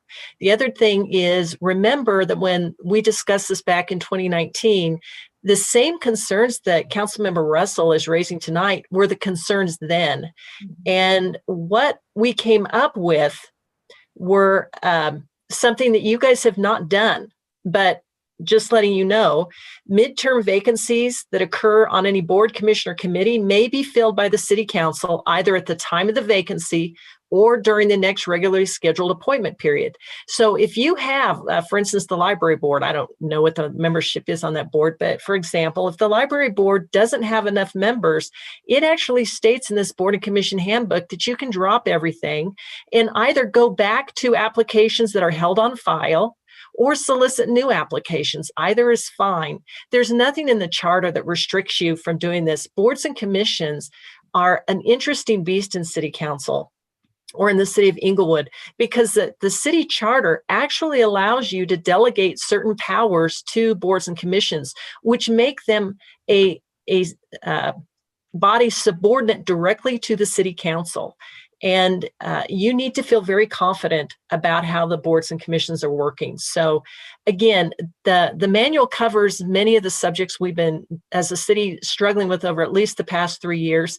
And I don't believe that it's a complete document. I think that you'll continue to see issues within it. Do look carefully at the sections that both Councilmember Russell and Mayor Pro Tem Sierra mentioned, because those are the issues that have caused the most consternation, at least in the last 2 years, those two very issues. You may or may not want to continue the information about how to deal with finances, but when financial issues pop up, it's nice to have something to fall back on, and making sure everybody understands what the rules are. Do notice that I pulled out all of the old references to the Code of Ethics and just referenced in the Code of Ethics that you're going to be you voted to approve on first reading. It'll be coming back for second reading. If for some reason you don't approve that Code of Ethics, you'll need to make this change. But I think this was the best job that we could do to meet the needs and the requests of all of the boards and commissions at this time. So that's kind of a long answer, but in short, keep looking at it annually. We have a couple things like that we need to do, so thank you for that reminder. The idea just flitted out of my head. Anybody else have anything regarding changing dates for everything or anything about the handbook? You ready to keep going forward with the dates we have for the cycles right now? First, of course, we can always decide in a week or two if you're thinking about it and decide, maybe that is a good idea. All right. I think we're ready to bring this forward then. Thank you for all your work on this, both city clerk and city attorney. Appreciate the work. Thank you so much. Next is agenda item 10, which is our COVID-19 update. Thank you, Mayor. Waiting, there is my camera. I'll start with the numbers for today. Again, these are today's dates updated from last Friday.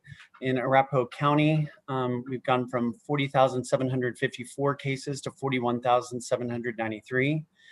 The 3-day average hospitalized persons has gone up from 97 to 127, and total deaths have risen from 608 to 626. Here in Englewood, we've gone up from 1,817 cases to 1,848. And then our death count has remained the same. And I do just want to cover CARES information. Remind us of what that I'm sorry? Would you remind us of what the death count is? Oh, thank you. 57. Would you remind us of what the death, how many have passed it? 57? Yeah. Yes, 57. Yeah. And then I would pause for questions because the rest of the report is really covering some of the discussions we've been having around CARES Act. So if there are any other questions, I'm glad to take those now before we get into that. Any questions, Council? All right. Well, as you know, last week, we did talk about the fact that we were having some discussions with the county with regard to the deadline for expenditure of CARES funds being extended, and that we possibly might want to ask for an extension. And so since then, the county has given us some additional clarification regarding the emergency services payroll exemption. And so what that is, the federal legislation that was passed did allow cities to reimburse themselves for emergency services in response to COVID. And so we do believe now that that is the way to go insofar as we can reimburse ourselves for the police department and some of our contractual obligations with the county for emergency services in their response, and then use the funding that we haven't yet spent from our original $3.2 million allocation and spend that money for additional COVID services. So we were afraid that there would be some restrictions on that in terms of when we reimbursed ourselves, but it's become clear that the county themselves intend to reimburse themselves using the payroll, emergency services payroll exemption, and then continue programs into 2021. So we feel like we could do the same thing if council doesn't object to that. We will get any unspent monies back to the city, and then we do want to bring to you next week some ideas that we have for additional expenditures of that. So as you know, we can do additional business and nonprofit grants, similar to the ones that we've done so far. We can do additional rounds of those. There could be some additional PPE that could be needed, particularly if the new strain of the virus or just another surge comes about. We've got additional costs that we expect to spend for mobile workforce purchases, which are really kind of in the technology realm. We may have some filtration projects at city facilities with UV disinfection and other upgrades that we could have, as well as touchless dispensers and fixtures in some of our remaining buildings. We've done a lot of that type of work throughout the year, but we do know that there are some additional expenditures we could have.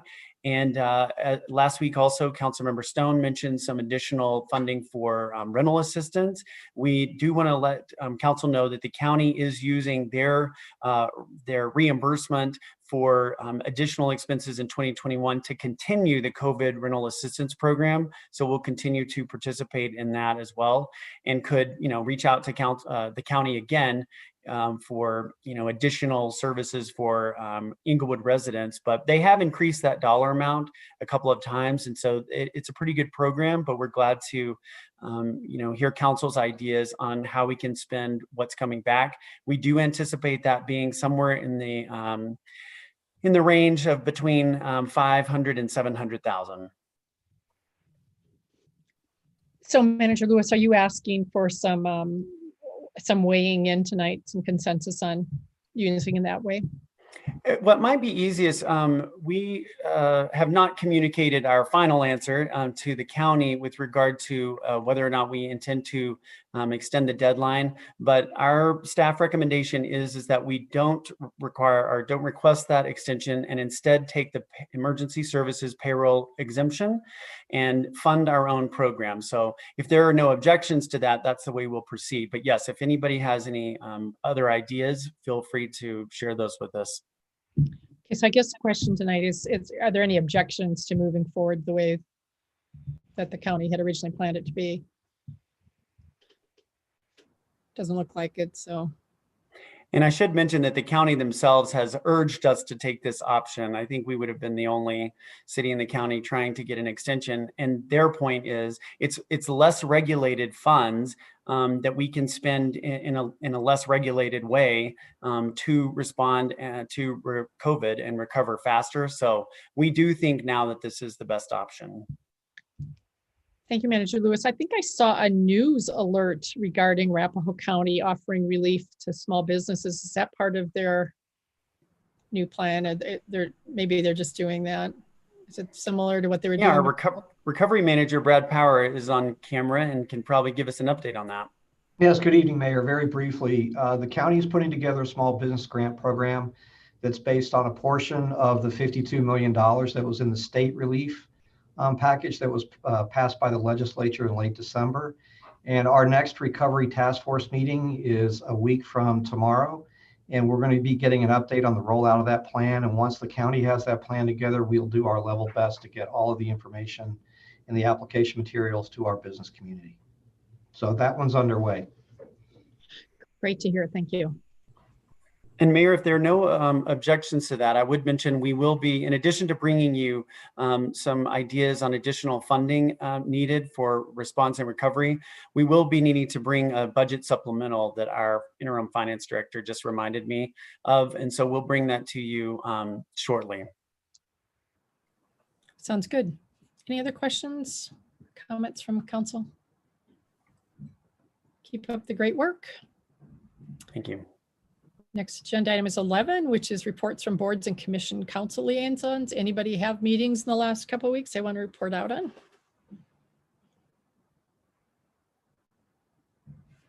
Councilmember Anderson. Well, I had to miss my Englewood Housing Authority meeting, and the recording has not been available yet, so I haven't seen it. But that's the one I had. My wife was sick, so I had to watch the kiddos that night. But I'll watch that or listen to the recording as soon as it's available. If there's anything I need to update you on, I'll let you know next time around. Great, thank you. Anybody else? It's kind of an off week, I think. This is the week that a lot are happening. All right.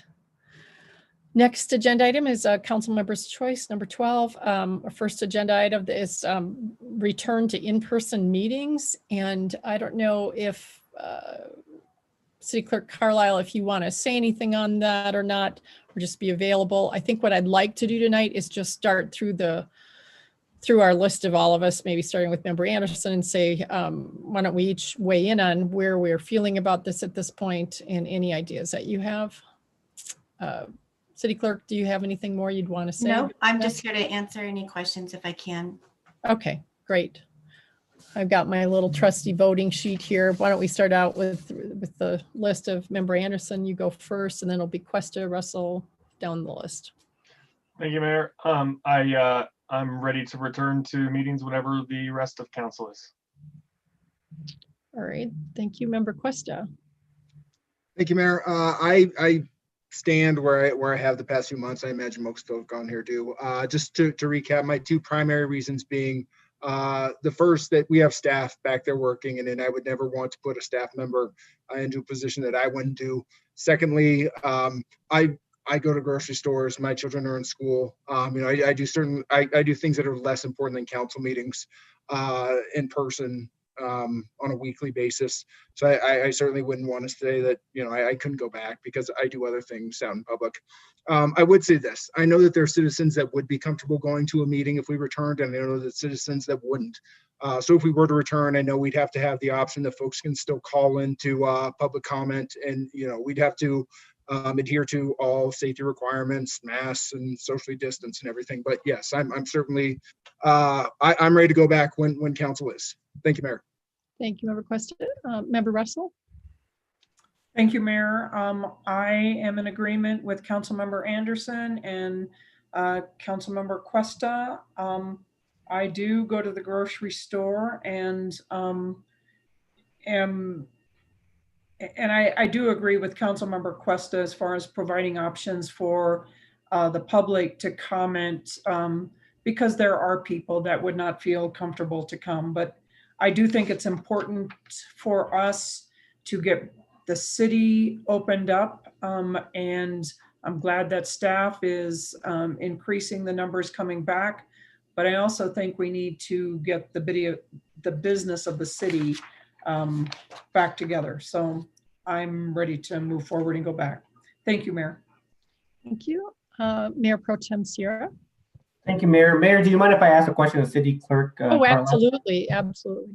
So I guess I'm a little bit, in terms of the requirements, the one thing that I was noticing is that there was no requirement that stated for the public to be able to call in for public comment.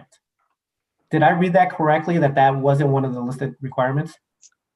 So I think that we kind of took that would need to be some type of hybrid model.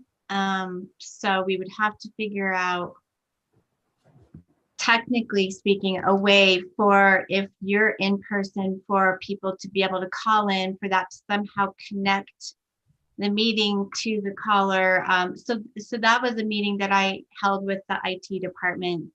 And so I was just advised that would be, a much more sophisticated system. We have a very old dated system. And so we would need to put resources towards getting that all updated to create sort of that hybrid model that we're talking about. I think it's a way of connecting the people that are in the meeting to the people that would be joining virtually, and how do you connect the two of those? So I think that was kind of the biggest issue of trying to troubleshoot. Okay, so from my take from the documentation for tonight, it was, with our current technology, we are either doing this or going back to how it was, where there was no online call-in. It was one or the other. My understanding. Yes, Okay. that it currently speaking with our current system. Yes, that was my understanding. Okay, I appreciate that. So based off that information, I still feel that this is the best way moving forward. Although I do understand, I think I am inching closer to, at some point, we are going to have to go back to in-person meetings. We're never going to get to a place where within 2020, even with vaccines coming out, or excuse me, 2021, with vaccines coming out, I do feel that I think we're going to get to a point where we are going to be coming back, even though there's still going to be COVID cases. Hopefully not in the numbers that we're seeing today. But I do feel that we're going to be coming up to a decision where, to me, it is a moral dilemma in terms of having in-person meetings, knowing that we could potentially be infecting staff or the public based off the fact that we don't have the technology in place to do a hybrid model. So I'm going to struggle with that aspect of it, but for tonight's discussion, I still prefer to have the remote meetings the way we're doing it today. All right, thank you. Next is Member Stone. Until there's a vaccine that has been administered in sufficient levels, I want to stay remote. Thank you, Member Stone. Member Wink. I want us to stay remote until there's a vaccine that's being distributed adequately to the population. I also agree. I think the business of the city is being carried out just fine this way. So we're not losing anything. We're simply prohibiting further infection. We're doing the smart thing and doing the right thing by protecting our community. So keep doing our business as we're doing it, and do it in the most sensible way possible. We're the leaders of the city. So remote virtual meetings continue. Thank you, Mayor. Thank you. I also don't want to go back right now. I do want to throw out some ideas though when we do, because I'm really hopeful and thankful that we will get there. Timing is really critical to me. I don't equate this with going to the grocery store or taking any children to school or doing my job in particular. This is about, I think we've done really well, and I would expect us all to have to go to grocery stores and do life too, but we're not staying with each other for 4 or 5 hours together and requiring staff to stay with us that whole time. I don't know what your life is like when you have masks on, but I teach and I have to teach with the mask on, and it is really hard for them to understand me, and I have to talk really, really loud to think about having them on and try and help the public understand us when a lot of times they can't understand us when we don't have a mask on, is really problematic. So I would like to get to a point where we can do hybrid. And I actually believe we're going to have to do hybrid regardless of where we are on this. Once we get back, we're going to have to continue hybrid. It's the way of the world, and I think it's the best way to get engagement of our citizens.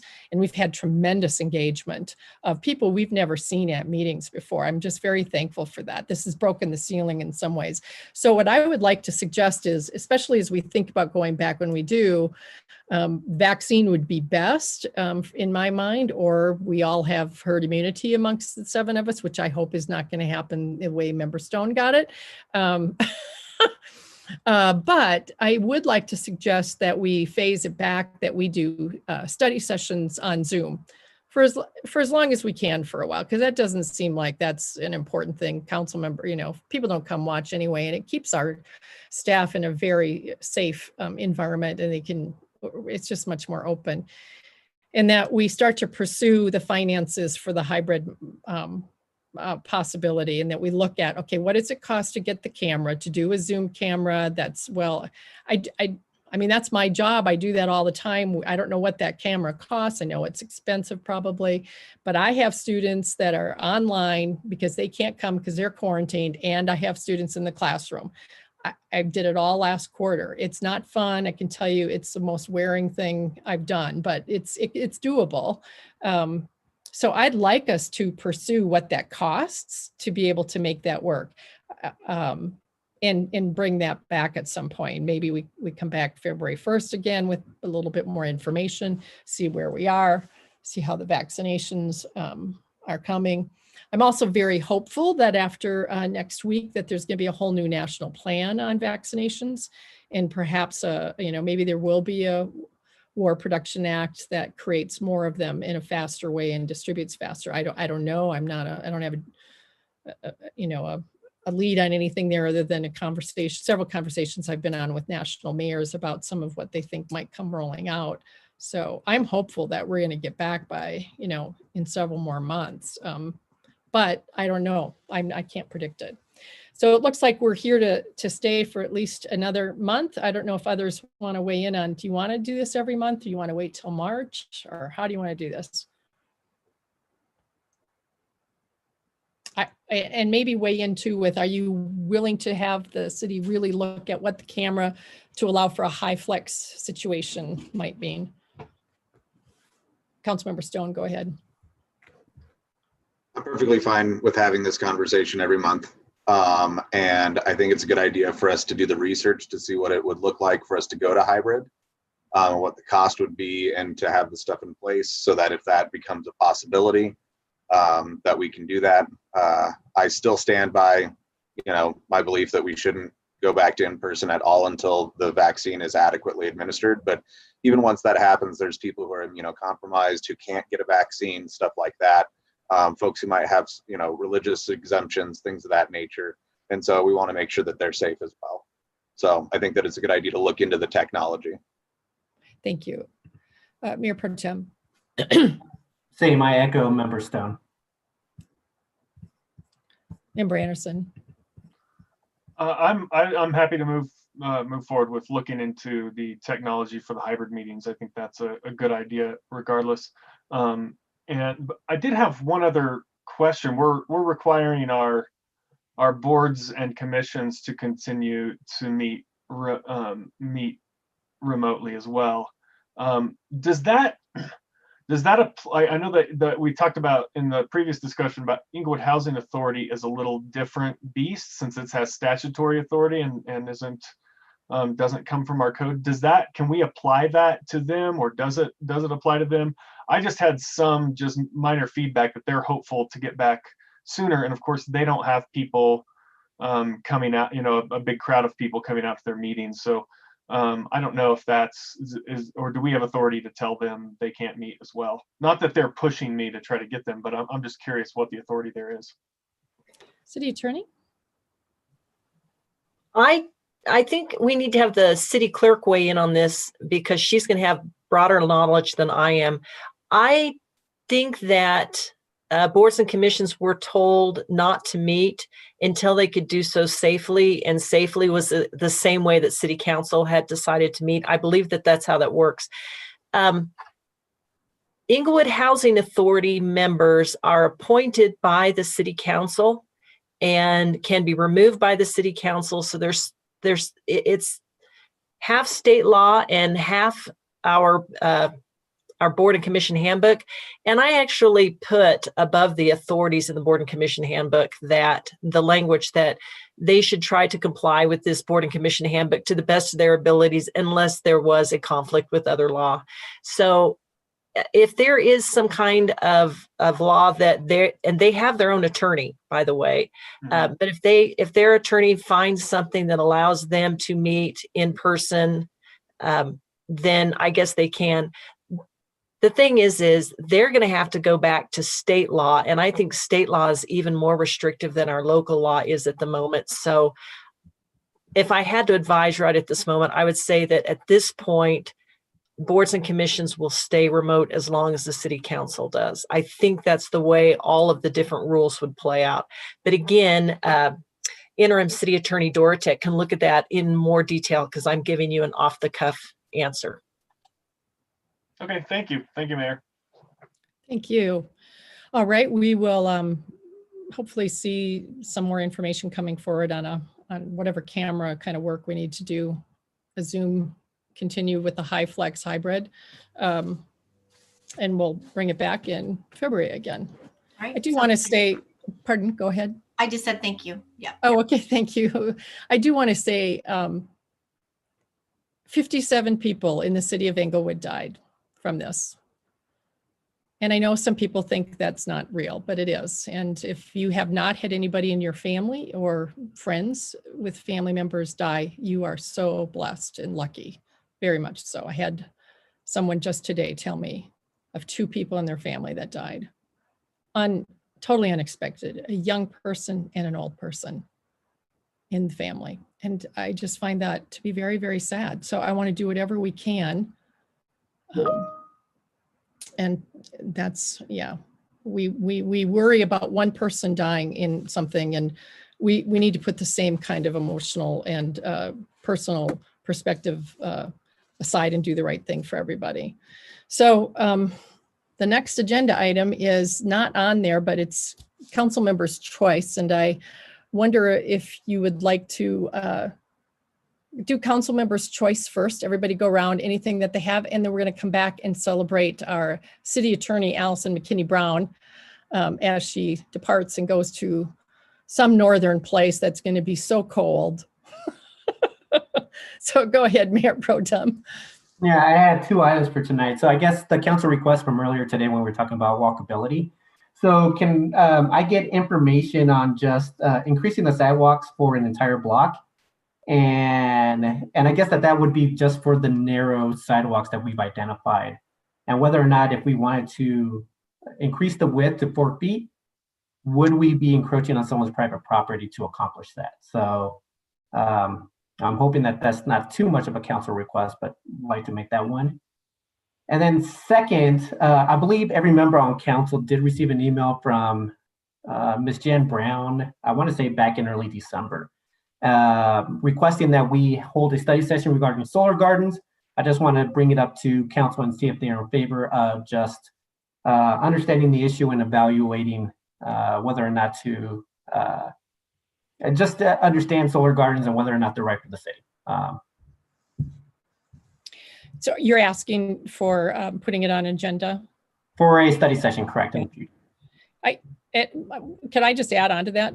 Sure. Like we've been talking about pollinators, a number of things around this. I wonder if we can put a little bit more into that and bring it back with a couple of things that have been coming up recently with people and just. For that as well. Okay. I would say yes to then. Council member, was there anything else, Mayor Pro Tem? No, that is all. Thank you. Okay. Council member Anderson. Thank you, Mayor. I'm happy to have that discussion as well about the solar gardens and the pollinators, etc.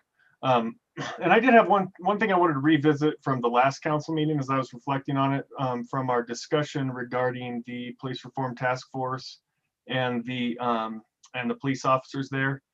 As I reflected on it since the council meeting, I feel like I regret my my support of leaving the police department with one officer short for a year. As I thought about it, the police reform task force pushed for +2, and we ended up giving them -1, and I regret that. I just wanted to put that out there. I regret it, and I apologize to the police department for putting them in that position as I've kind of thought it through.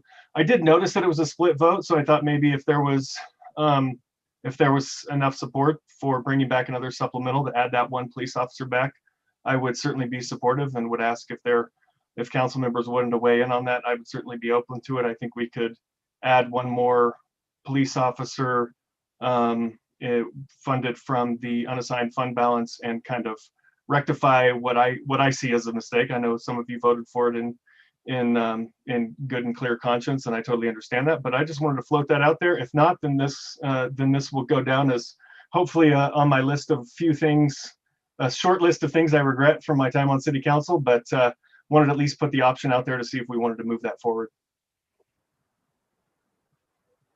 And that's all I have. I don't think there's anything prohibiting you from bringing it up in a regular meeting and asking for something like that. I might also chime in and do something about the placemaking because I think some things are done weirdly there too. Okay, well, I was just wondering if that's something I would need to have, or we would need to have staff write up a resolution on. Well, I think city attorney, maybe you could give shed some light on this because it's weird to bring things back that we decided on, but this is something you could add on later, right? So, which is what I suggested we do next year. City council has the option. If city council wanted to direct the city manager to bring a resolution back for the specific purpose of what was described by Councilmember Anderson, there is nothing that prohibits that. This isn't asking to redo something that you've done before. This is asking to do something new. And the new thing is to add a position back into the budget. So that's fine. If council wants to wait a year and add it in at that point, that's fine as well. You really do have the ability to make the best choice for the city on this matter. Just direct the city manager to take the action that you want the city manager to take. So actually it would be being brought up at a regular meeting would be best for him to do that, right? That would be where, rather than. You could do it here by consensus. Remember, you're not asking, you're not voting on anything. What you'd be doing was asking the city manager to have staff prepare a resolution for city council to consider at the next regular meeting. So you do that pretty commonly, is direct staff to take an action to be prepared at the next regular meeting. Okay, so I would just ask then if we could weigh in on that, if there are members supportive, then ask staff to bring back that resolution. If not, then we'll go on with what we have. It's not bringing something back. It's bringing something new. I just want to make sure that's really bringing a new resolution. Yeah. Only because every time we make a decision, which is if I brought up wayfinding and placemaking and said I disagree with the decision and try and bring it up again, that I can't do that unless you're wanting to do something new with that. So yes. So very quickly, we'll just deal with this one thing. Consensus on this. My hunch is that we're going to get it. So Member Anderson wants to bring in a new idea of adding another officer. Let's go with the next person, Member Cuesta. You weigh in You bet. Well, I just, to Member Anderson, I appreciate the sentiment that, I've had a few votes myself that, they've hung with me for a little bit. I'm sure that's happened with a lot of folks here. So I certainly appreciate the change of hearts happen, whether it's something that flips my way or not. So I would certainly support it. And, I understand that minds change, and it's happened to me too. Thank you, Mayor. Great. Member Stone. Well, actually, I was going to go through this. I'm sorry. That was your, let's go through it. Member Russell's next. I actually agree with Member Cuesta. There are times that we make decisions that we may not be happy with. I am into supporting this, but I think this is something that we need to be careful about, because we need to think through the consequences of the decisions that we make, so that we're not having to go over and do things over again. But I appreciate that. And with that said, I'm in support of it. Thank you. All right, Mayor Pro Tem Zero. Yeah, Member Anderson, I've been there as well. So no, I'll support bringing it back. All right. And Member Stone. I do not support that. We have 4. We can bring it back. It doesn't matter unless somebody wants to weigh in. But and Member Wink, we know. Okay, great. So staff, I guess we need to have you bring back a supplemental for one more officer, right? And will do. Member Anderson, if you want to work with manager on that to make sure if there's any clarification needing. I think Member Cuesta, I might have taken your hand down when you were ready to do something. Were you also ready to do? I was going to chime in, and I do not have anything for Member's Choice this evening. Okay. Thank you actually put your hand up. Thank you. Councilmember Stone, you're next. Thank you. I wanted to speak in support of Mayor Pro Tem Sierra's idea around the solar gardens, and in support of what you were talking about, bringing a few extra things in. And so some of the other stuff that I'd like to see personally is some research into micro turbines. They're micro wind farms. Wind trees is something that I'm really into. And also looking at the geothermal potential of our area. Okay, great. Any other council member choices that people want to speak up? And I realize probably what we should do is go to city manager after this, and then go to city manager or city attorney's choice. You're next. Thank you, Mayor. I just have a couple of council requests, and both of these came from citizens. The first one is dumping illegal trash in the alleys. And a citizen emailed me today wanting to know, they were told apparently that it is the responsibility of the homeowner where the trash was dumped. And the citizen's concern was there are a lot of senior citizens in their neighborhood, and when somebody illegally dumps trash, it makes it a hardship for them to get rid of it. And besides that, I'm not sure if we should be penalizing citizens because somebody illegally dumps trash behind their home. I thought the policy was that the city would pick up the trash. But so I guess my council request is it the policy that the city will pick up trash if it is an illegal dump? I understand when people put out trash in their own alley, that's a problem. But if it's illegal, an illegal dump, I think I want to know what the policy is on that. The second question is, and this is a council request, can we get the number of illegal parking tickets that have been issued in the city of Englewood in the last month? Okay, tickets for illegal parking. Yes. Okay. Thank you. Thank you. Anybody else? I have a couple. I do have to speak to illegal dumps only because it was my introduction to the city of Englewood. When we first moved into city of Englewood, I was a mom with my husband traveling all the time, and I was at the rec center actually working out and came home with my son, and in our driveway was a half-ton truck of single shake shingles that had been taken off of some 30-year-old house and neatly piled in my driveway. And the policy back then was, I have to remove it. No one could know.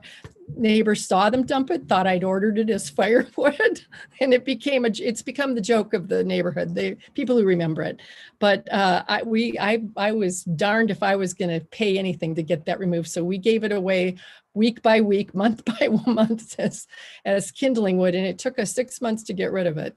But we did get rid of it, and that was sad. But I agree, it's really frustrating when somebody dumps something illegally and then you have to take care of it.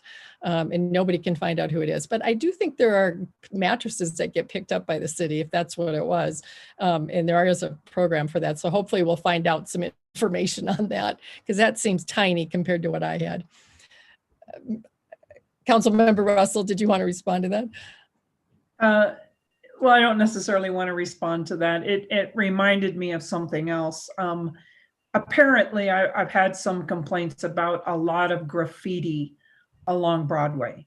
And I hate to bring that up, actually what you were saying, because really when somebody does graffiti on a business owner's property, it is the business owner's responsibility to clean it up. And that is similar. But I've had enough complaints about graffiti, especially on Broadway, that I would like for it to be checked out and probably warnings to be issued.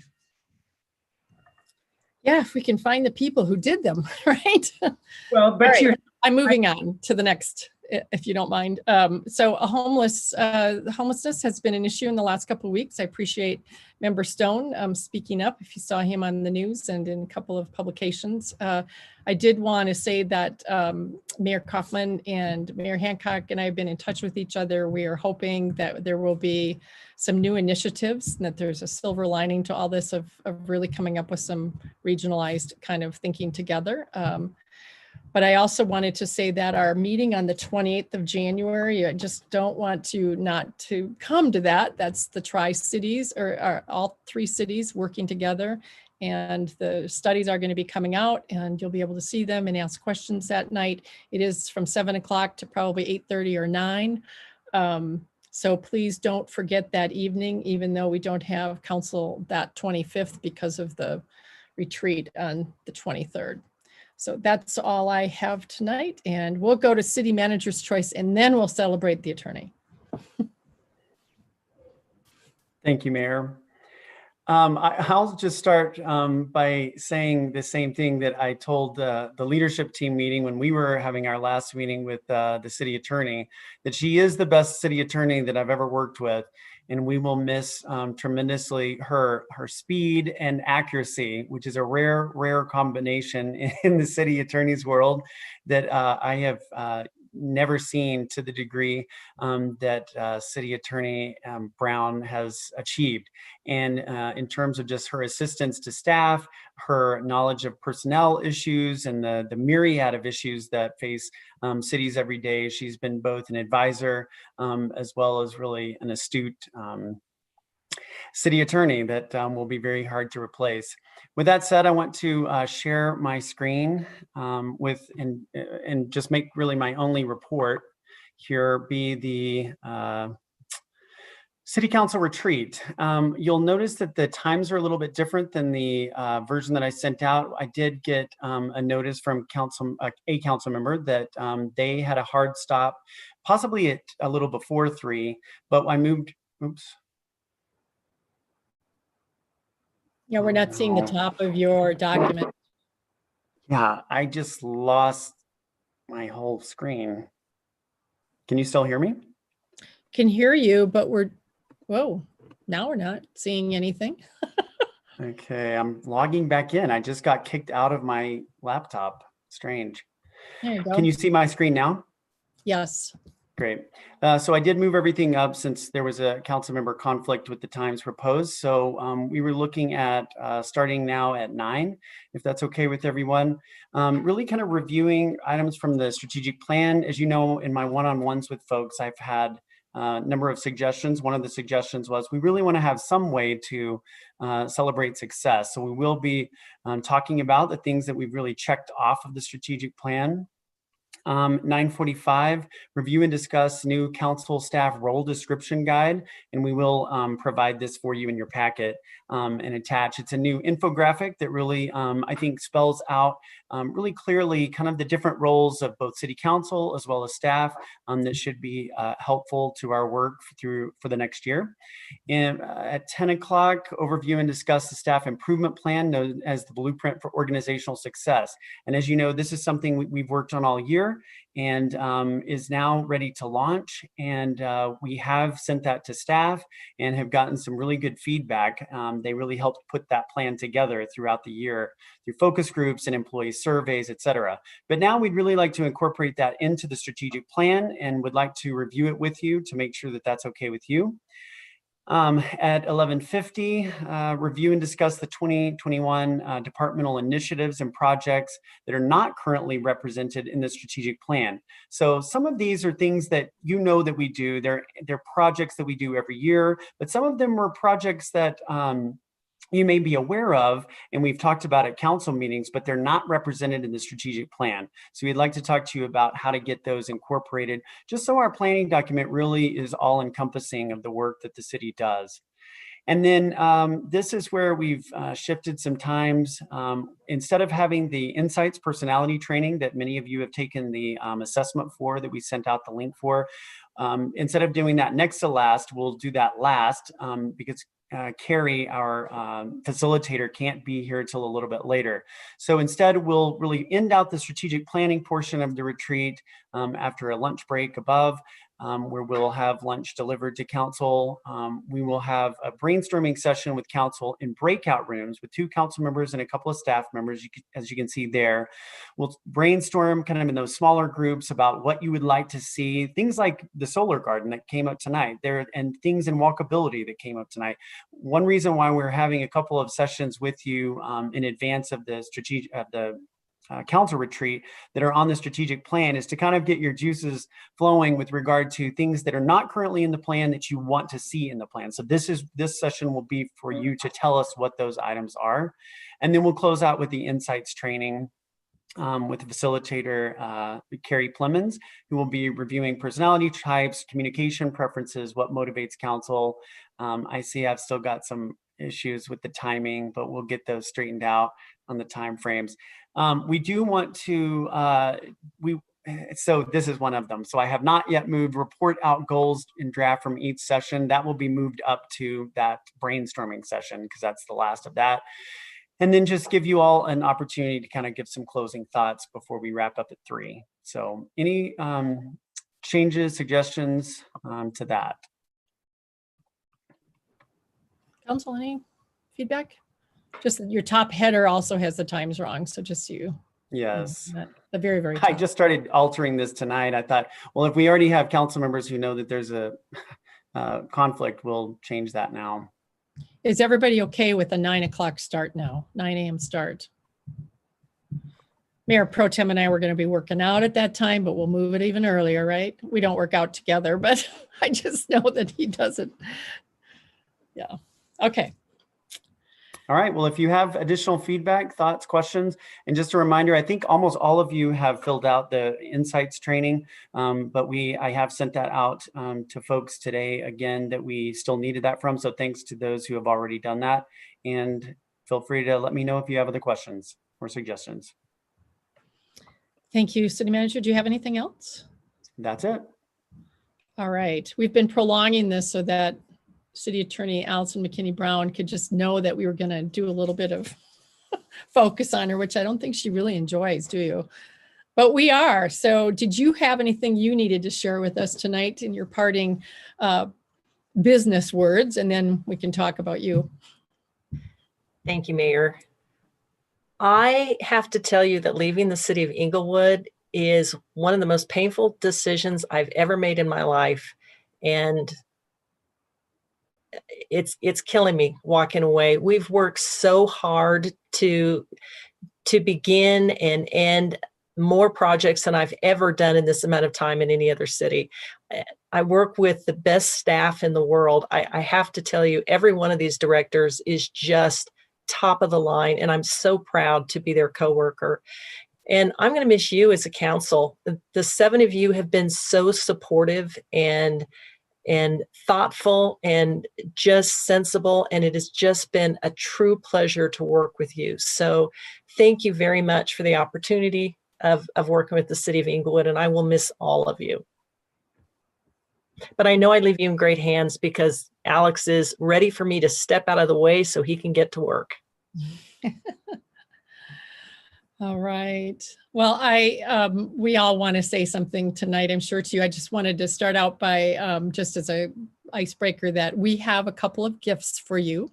One is on order. It's a plaque just commemorating your time with us, and hopefully it'll fit into your new office and remind that city to the north that you started in the Denver metro area with us, and they should be very thankful. But mostly to tell you thank you and remind you permanently of something. We also are going to have another gift for you that's a gift certificate. We're still working on that. We may actually ask you a couple questions offline about that, but there will be a gift certificate for you in an area that we think you're interested in, but we want to make sure. I tried very hard to get a plane ticket for you to go to Belize and spend time on a beach that doesn't have any restaurants, but but no one said I could do that. So, and especially in COVID times. But if you don't know that story from her, I think she's told us, maybe not all of council was around them, but she didn't have the best of wonderful time on the beach, but maybe not everything else. But council members, go ahead. And if you want to chime in and say a few words of thanks. Go ahead, Member Stone. Yeah, I just want to say thank you for all the work that you've done. You know, I've only had the opportunity to work with you for a year, but that year was my first year in which I was learning a lot, and you definitely helped me with understanding a lot of things over the course of the last year. And your diligence and attention to detail is to be admired. And when you get to that ridiculous little city you're going to, tell Adam Paul I'm going to get him back. All right, Member Wink. Thank you, Mayor. Attorney McKenny Brown. Yeah, I probably have a lot of the few successes I've had on council because of you and because of your support and your help from day one.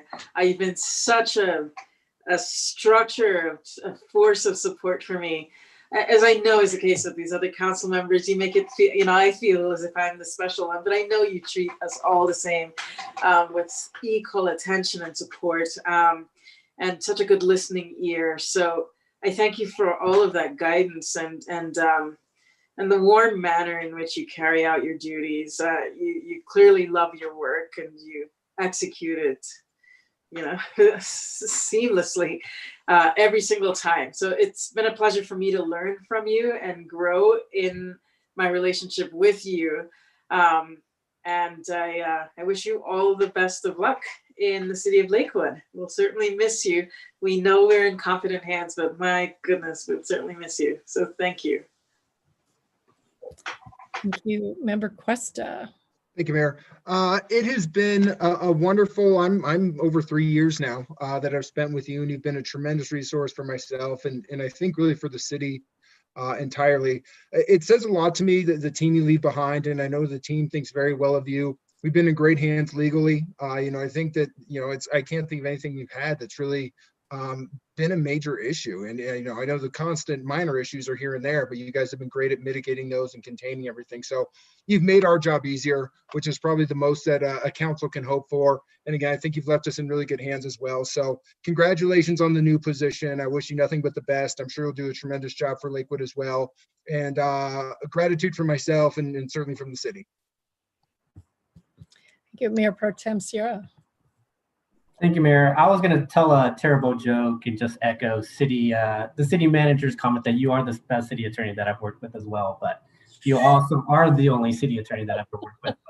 But, no, I want to thank you for your time because we weathered a lot of very difficult situations over what's it been, 3 years that I've been on council. And so very important items, and I've always had the utmost confidence that what you were telling me was what we needed to do. So I was always appreciative of that. And just watching during council meetings, whenever we asked you a question, there was always an answer.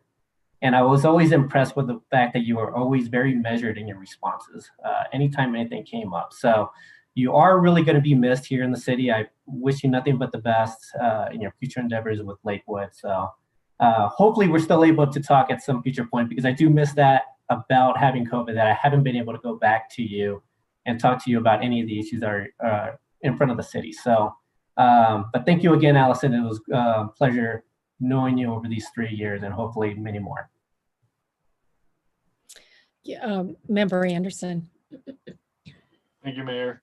And Allison, thank you so much. It's just been a wonderful year. I didn't know exactly what all a city attorney entailed, and it turns out it's a lot. And and maybe you've just given me a much bigger vision for what the job entails. And I do think that the city attorney's office has just done tremendous things for the city since your time here over these last few years, in not just dealing with code amendments and litigation, but of course, you know, safety and liability risk, and really saving us money in so many ways. And I think that's one of the biggest challenges going forward is for us to find somebody to replace you that really shares that broad of a vision as a city attorney for really caring for every aspect of the city. So thank you for passing that vision on to us. I know that we, you know, I certainly wouldn't understand all the possibilities there without seeing the work that you've done. But most importantly, thank you for your just warmth and kindness and quick answers and knowledge and education that I've received over this past year. It's been a pleasure working for you, and I wish you the best in the future. Councilmember Russell. Thank you, Mayor. And thank you, Allison, for all you've done for the city. Thank you for what you've done for me. I know that when I was acting mayor, I could not have done it without your help. And I think you've been stability in the city, not just for me, but for all the council members and all the city staff. And so I thank you for that. And I just want to wish you the best. We are going to miss you, but Lakewood will be happy to have you. So thank you so much for everything. I greatly appreciate it. Thank you. So we had to wait, I think, 6 months. Was that right for you? Took about that long, maybe longer? Yes. Yeah, it felt like years, quite frankly, but I think it was right about 6 months. Yes.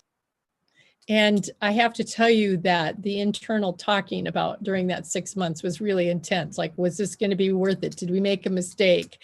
And I can't even imagine coming into a job where you knew that probably that kind of thinking was going on of, oh my gosh, we've been waiting for 6 months for this. And I could not have imagined just a stronger person to show up and do what you said you were going to do, and even beyond. I'm not going to say who my favorite city attorney is, because I have had a couple, but I am so impressed with your ability to work. And there are a couple things that I think about with you.